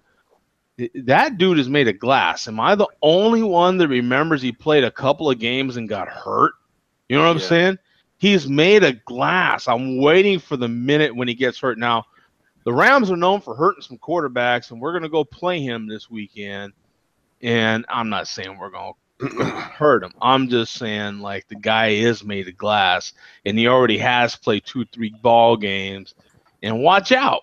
Because, are you talking about Garofalo, though, for the 49ers? Yeah, man. He's like 6-0. He's like the only one outside Roethlisberger they said they get 6-0 as a rookie for the first 6 games. Yeah, but it's the last game of the season, so how much are you actually going to play? I'm just saying what the numbers say. I'm just going with the numbers. That's all I'm saying. Well, okay, but look how many. Look, Bradford has a long reputation of being made of glass. Oh, Bradford, Bradford. He went a long time before getting hurt, and then he's out for the season. That's my point. Yeah, and it's the same thing with Garoppolo. Garoppolo may be really good, really talented, but he's made of glass. I promise you. Pay attention to that part. He's made of glass. I haven't watched any football games this year. It kind of sucks because my Panthers are in the playoffs already. If they make it to Super Bowl, I'll be like pissed this year. But hey, it's like my Saints. They're good. They look good, but they're in an awful division. You know. Well, the question would be what will the Browns go 0-16 and tie the Lions this week? No, not there yet. They have one more game to go, so we'll That's find what I'm out. saying. If they lose, they'll be 0-16. But still, we're talking about resting people possibly. Yeah, we have to ask. Joe's wanting to know what Tom's drinking. What's Tom drinking? I popped a couple other beers, but they're horrible. The KBS I drank half of it and poured it. I know horrible. Horrible, but it was a 2015 KBS, and it was just dead. It was dead. My God, it was dead. I'm telling you, it was bad. Why are you even having that on camera? Just pour it out. Yeah, he I did. don't know, man. He did. He poured it. Yeah. Yeah, you went to the orange. Yeah. But I'm having Proclamation Tendril.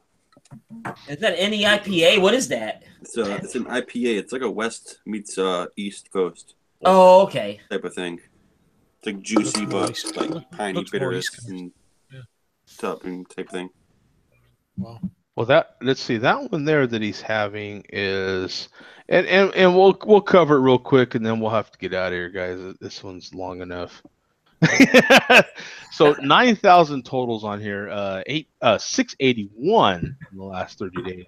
7.5%, 80 IBUs, 4.06. Our hybrid mix between the West Coast pine, grapefruit, citrus, floral hop profile, and let me see, a softer, less bitter medium haze IPA. And it's pretty much exactly what you described, huh, Tom? Was kind of a solid brew. So it's whoa. Let's see, what do we got here? Is this a hottie alert here? What do we got here? Hello, nurse. Hello, Alexia. It's a little bit of a There face. you go, Joe. Hit to add a friend. There you go. Yeah, a little bit of face here. I need to go on tap more often. Yeah, whenever we spot a hottie on here, Lance, then we'll at least click. There's at least a possibility. Yeah, You know what I'm saying? see what she's drinking. Just just follow Craig to Instagram. Yeah, actually, that's a good idea, Craig. That's a great idea. Look at that. Let's see what she's drinking. Let's see. Let's see here. She's drinking some good stuff. Lost What's Nation. drinking right there? Okay. So this is goose. Okay, all right. It's standard goose. Okay, here you go with a flight. Got a flight there. Couple of flights, huh? One, so yeah. All right. Yeah. All right. Here you go. Yeah, okay. I got that one in the fridge. All right. You're not doing too bad there. Okay. And a little picture of the brewery. There you go. Lookout Farm. Anybody had any Lookout Farm? I've never heard of that. Lost me a hard cider on there. Look out for it though. Yeah, I got a Lookout Farm. Oh, it's a hard cider. That's right. Yeah. Yeah, you got to be willing to go there. The New Belgium, it looks like. Yeah, some of these are old pictures too. So you got October 29th, 2016. So we didn't go that many beers deep, and we're already into 2016, man. That's $1 bill, y'all. That's not a good sign. You know what I'm saying? Not many beers. And this one's This is the latest beer. This is March 28th. So I don't know about how hardcore Alexia is. Not even 1,000 yet. Yeah, well, I don't know if I am either. I mean, I'm pretty pathetic on here. Who's got all of us beat? Zach, Joe? Oh, Ruben, man, Ruben. Ruben, that's it. No way, Ruben is. I haven't seen Ruben on the show in a long time. It's been a little while, but you gotta respect his. Here's mine.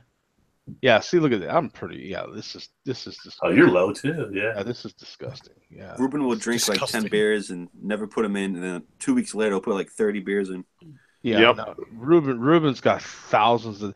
On that note, you know what? We also need to recognize our friend Greg, man. Greg's beer reviews. He's up to almost 3,000, man. Wow! Damn. 3,000 beers. He just hit 2,900, I think, a couple of days ago. That's a lot of brew. I'm about 60 from 4,000. Are you really? Yeah. But I mean, this is recorded beer reviews. Oh, recorded. Yeah. That's what you just saying on tap. Okay. Yeah, no, this is recorded beer reviews, man. I mean, I see CBS the other day. I'm guessing me at 300, and like I'm slacking. Jeez. Yeah, but he's been doing. Yeah, you drink what you brew, though. Lush. Greg's been doing. I was drinking beer before I started doing reviews. Like, I'm getting a figure at 300. That's. I'm nowhere close. Wow. Joe says 2,900. That's a lot of cheese to pair with it all. Yes, it is. That's a whole lot of Rico. Some of your more pungent cheeses, baby. Yeah, that's wow. I mean, come on, guys. No matter what you. Come on, guys. I always put a date on the can. That's a lot of. I tell you, man, that's tough, man. That's really hard to do, man. I mean. He's pretty lucky though. He has a lot of people sending him beer. Yeah, but even even when you do that, just adds to the pressure. I can't even tell you how many times, and pretty much nowadays I buy all my own beers, and it is still tough. You're like, I just want to drink a damn beer, man. I don't want to have to take a picture of it. I don't want to have to do a video. I just want to have a beer, man. So let me ask you: if someone sends you beer, you want doubles of 2 of 1 beer, so you can have 1 for yourself, right? You kind of do, yeah, at least because that's what I do.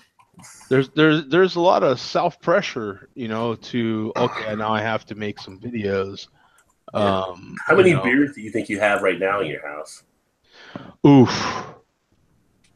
Pretty much, I have a side-by-side refrigerator. Okay, so and pretty much side-by-side.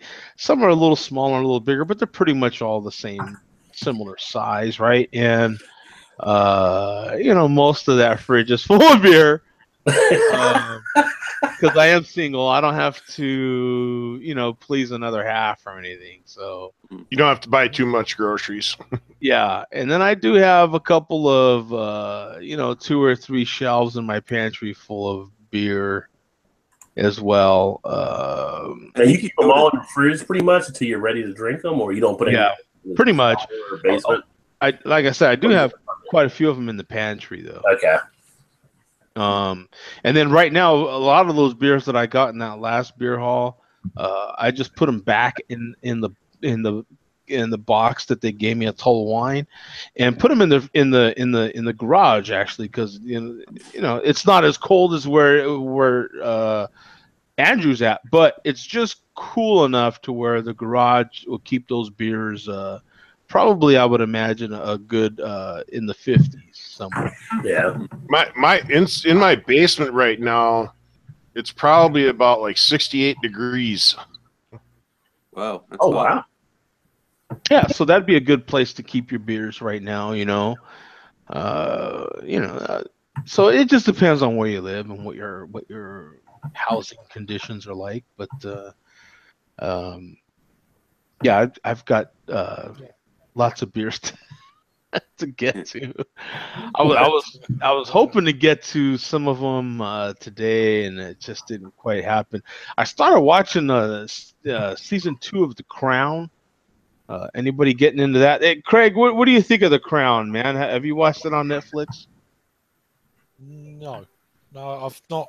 I don't watch much TV and stuff. I generally watch bits and bobs online. I like my sport. I like a few documentaries, but series stuff, I just, because it winds me up. You have to wait so long sometimes. It's like I can't be doing it. It winds me up. There's so many different. Yeah, there's so many now. I'd rather just get the box set when it's all done, and I can avoid people telling me what's going on. I'll just buy the box set and then watch it. Yeah, right, and then just watch it all day, and then just like get a load of pizza, a few beers, done. That's exactly what I do, and that's what like The Crown's on Netflix. When the series come out on Netflix puts them out, like they're out, with the exception of a few that they don't own. If they don't own the rights to that series, then they're kind of. I think the Peaky Blinders is one of them where they're releasing it as, I think AMC owns that one, so they're releasing that one as AMC releases it. That's a good example of some of the series that Netflix has that they kind of, some of them are locked in, they're releasing week to week. But if they own it, dear God, they put it out there, and the Crown's one of them. Yeah, I just started watching Peaky Blinders. I just finished that. Oh, God, I love Peaky Blinders. They just came out last weekend. They just came out with the season finally here. Yeah, it's Peaky what? Peaky Blinders. Because you get that in the UK because it was already out. It's a UK series, yeah. It's from BBC. Yeah, see, I don't even know. So there you go. All right, Skids, I'm taking off. You guys have a good one. Okay, Lance, Take care. See you, brother. Thank you for jumping in, man. I appreciate it. See you, Lance. Later. Lots of entertainment with Lance there, that's for sure, man. He's always giving something to the show, man. I appreciate Lance a lot. He gave me Kabasa, right? Hey, Lancelot, right? Lancelot, I caught that too. Bad fun there. He gave us sausage tonight, so yeah, good. Oh my God, that was just the biggest sausage ever. And he's like, Polish, like, really? What was his name? You know what I'm saying? Like, because the damn thing was like a hookup and everything too. It was like, the way he had it on the plate, it was like hooking up, and I'm like, that was a man. It is what it is. Like literally, you sliced it off on the plate there, Chief. I'm just saying, it's just a simple observation. Why, Sir Lancelot, I want to get into your pants a lot. Pantry. Even Bub chimed in on that one. That's good. Well, that's awesome. No, not going but, anyway, thank you guys. Hey, thank you, Kent, man. It is extremely late over there. Thank you for jumping in. I appreciate it. Kent. Oh, I'm so sorry. I've been doing good. I did the whole show. You done well. I did good, and then right at the end, I'm like, Kent. Either or, no worries. It's early anyway, so no worries. Yeah, see now see where he's at, it's early, so there you go. Boom. Literally. But thank you. I appreciate everyone for jumping in, man. We had a hell of a chat room going. I mean, just tons of people chiming in. I really appreciate it. Tom, Average Joe is raking Lance over the coals. Oh yeah, I bet. Yeah, that's just the gift that keeps on giving, man. Lance is a good one. He's a good sport too. Takes it on the chin. Hey, all of us do. You even left yourself open a few times, Joe. Yeah. Lance takes it on the chin, and he got off the sausages before the show ended. So yeah, that's a personal choice, man. We don't judge here. You know what I'm saying? Yeah. Especially if you choose to take it on the chin. Yeah, you take. Whoa! I was going to say, Bum, do you have anything to add? You've done it. There you go. Hey, Bum, what Rhine guys did you drink? Matt. I didn't get a chance to ask you. We were doing everything else earlier. The Knowledge Double IPA. Oh, that's what I just did a review on that one. Yeah. I bought a 4-pack of it today. So you having the Rheingeist means that you got through the 64. Oh yeah. I got done with that by the end of the Malt Liquor Report. Okay, yeah. So there we go. Yeah. See, even Average Joe says, "See, no judging. I was impressed." See, we don't judge here, man. You know what I'm saying? We just kind of speak what comes to our mind. You see his other comment a few up from that. Look how he's proud of Lance.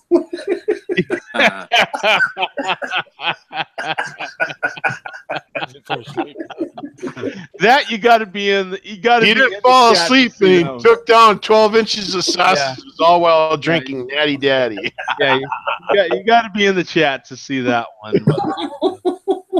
But I appreciate that one as well. Anyway, guys, we'll see you guys now. Going into the Friday Share Beer, well, into the New Year's. Just gather your thoughts on what you either liked or disliked about 2017, what you'd like to change, new things that you want to, goals that you have or resolutions that you have for 2018. Just some thoughts going into 2018 for those New Year shows. I appreciate everybody's support. It's been an incredible year. Maybe even if you can muster together, maybe your top 3 beers that you liked for 2017. Maybe your top 3 that you didn't like, and maybe you have a favorite moment from the show for 2017. That'd be even better. Joe, what time's the show starting on Sunday then? Yeah, what's your agenda for Sunday? I was going to say. Okay, so we're starting at GMT time, which is 5 p.m. my time, which is what, 7 Eastern my time on the East Coast. So it'll be about 6 o'clock my time. Yeah. Right. So just adjust the times, and so you got 7 p.m. Eastern, and that's going to be. So we're going to start earlier than that because that's actually midnight GMT, right? That's going to be the first one, and then after that, it's the 4 American time zones. So the Eastern, Central. I'm going to try and be on by 5 o'clock Central Standard on Sunday. Then. Okay. Are you going straight through? Or are you taking No. a break? Well, the intention is not to go straight through. I've seen your talents now. You can go straight through. Yeah, that's the intention. It could be 2 shows, 2 8-hour shows, but yeah. We're doing a Joe D telethon. Will go all the way through. I am hoping not. The intention is just to have maybe 15 or 20-minute shows per time zone. That's the intention. Now, I already know that the GMT might go long and the Eastern might go long. The rest of them, though, I am intending to make those short shows, but we'll see. Well, that's to be We're all determined. laughing here. We all know what's going to happen. Yeah. This train hasn't even left the station; it's already left the rails. Right. That would be epic. And now we're going to bring out the juggling act. Yeah. So, and one of my reasons for that though is because a lot of people really love to watch the recordings, and they'll watch the recordings for days after.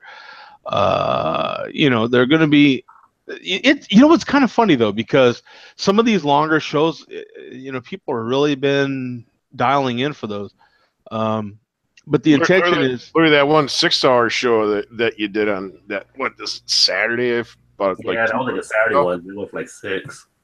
So, the intention is to just have these short shows, and then that way, people can tune in afterwards to just their specific time zone if that's what they want to see, and make it easier. But I can't promise nothing. I honestly can't. The thing I found out, like some of the stuff on my channel, like some people will watch them in and out, like kind of like a podcast on some of the longer ones. So, right, yeah. So, we'll just see what happens. Everybody that tunes in regularly knows, man. We have a plan, and you can't have something to break if you don't have the plan. So Sometimes it's better not to have a He plan. is knowing how to stack the beers for the number of shows. yeah. That's what he Joe, I'm out. I'm out. What do you mean we're still going? Earth's already saying yes. So 7 or 8 hours, still viable. So yeah, that's So for the Eastern, we should bring the Guinness. The first show. You say you're doing Guinness. You're doing extra stout. You said. Yeah, the extra stout. Yeah, if you can, we're trying to have the Guinness extra stout, and then we. Here's my 6-pack. Oh, there you go. He's ready. He's ready. Yeah, Andrew already has his. So I actually still have to get it. But you could pretty much. I also got to back up a 4-pack of the Surly Furious though too. Right. The extra stout. I mean, I could go to the gas station and get extra stout. I mean, it's just not hard to get. I'm not worried about it. But it's just something simple that I'm hoping everybody from around the world can get. So I'll start with GMT, and that'll be the beer that I have for GMT, and then the Eastern Time Zone, and so on and so forth. So we'll see how that goes, man. I'm very, very thankful to everyone that tunes in. I really appreciate everybody. Follow me on Instagram on Joe D Photography on Instagram. And got some good photos on there. Thank you, I appreciate that. But Jody Photography on Instagram, you can DM me or whatever you want on there. If you do want to keep up with what we're doing here on YouTube, just go to my page on YouTube and subscribe to that, and make sure you get the notifications. And whenever I go live on YouTube, you'll be able to get it. I have to add more shows into my queue there. So whenever I do, you can tap on that, get notification when we go live for that particular show. We're here every Tuesday, 7 p.m. Eastern, and every Friday, noon Eastern. So tune in then, man. We'll see you guys. Appreciate it, man. See you guys. Thanks. Peace See you, out. Joe. Right. Okay, Man. guys. See ya. See ya. See ya. Happy New Year. Merry Christmas. Yep. See you guys on the Sunday.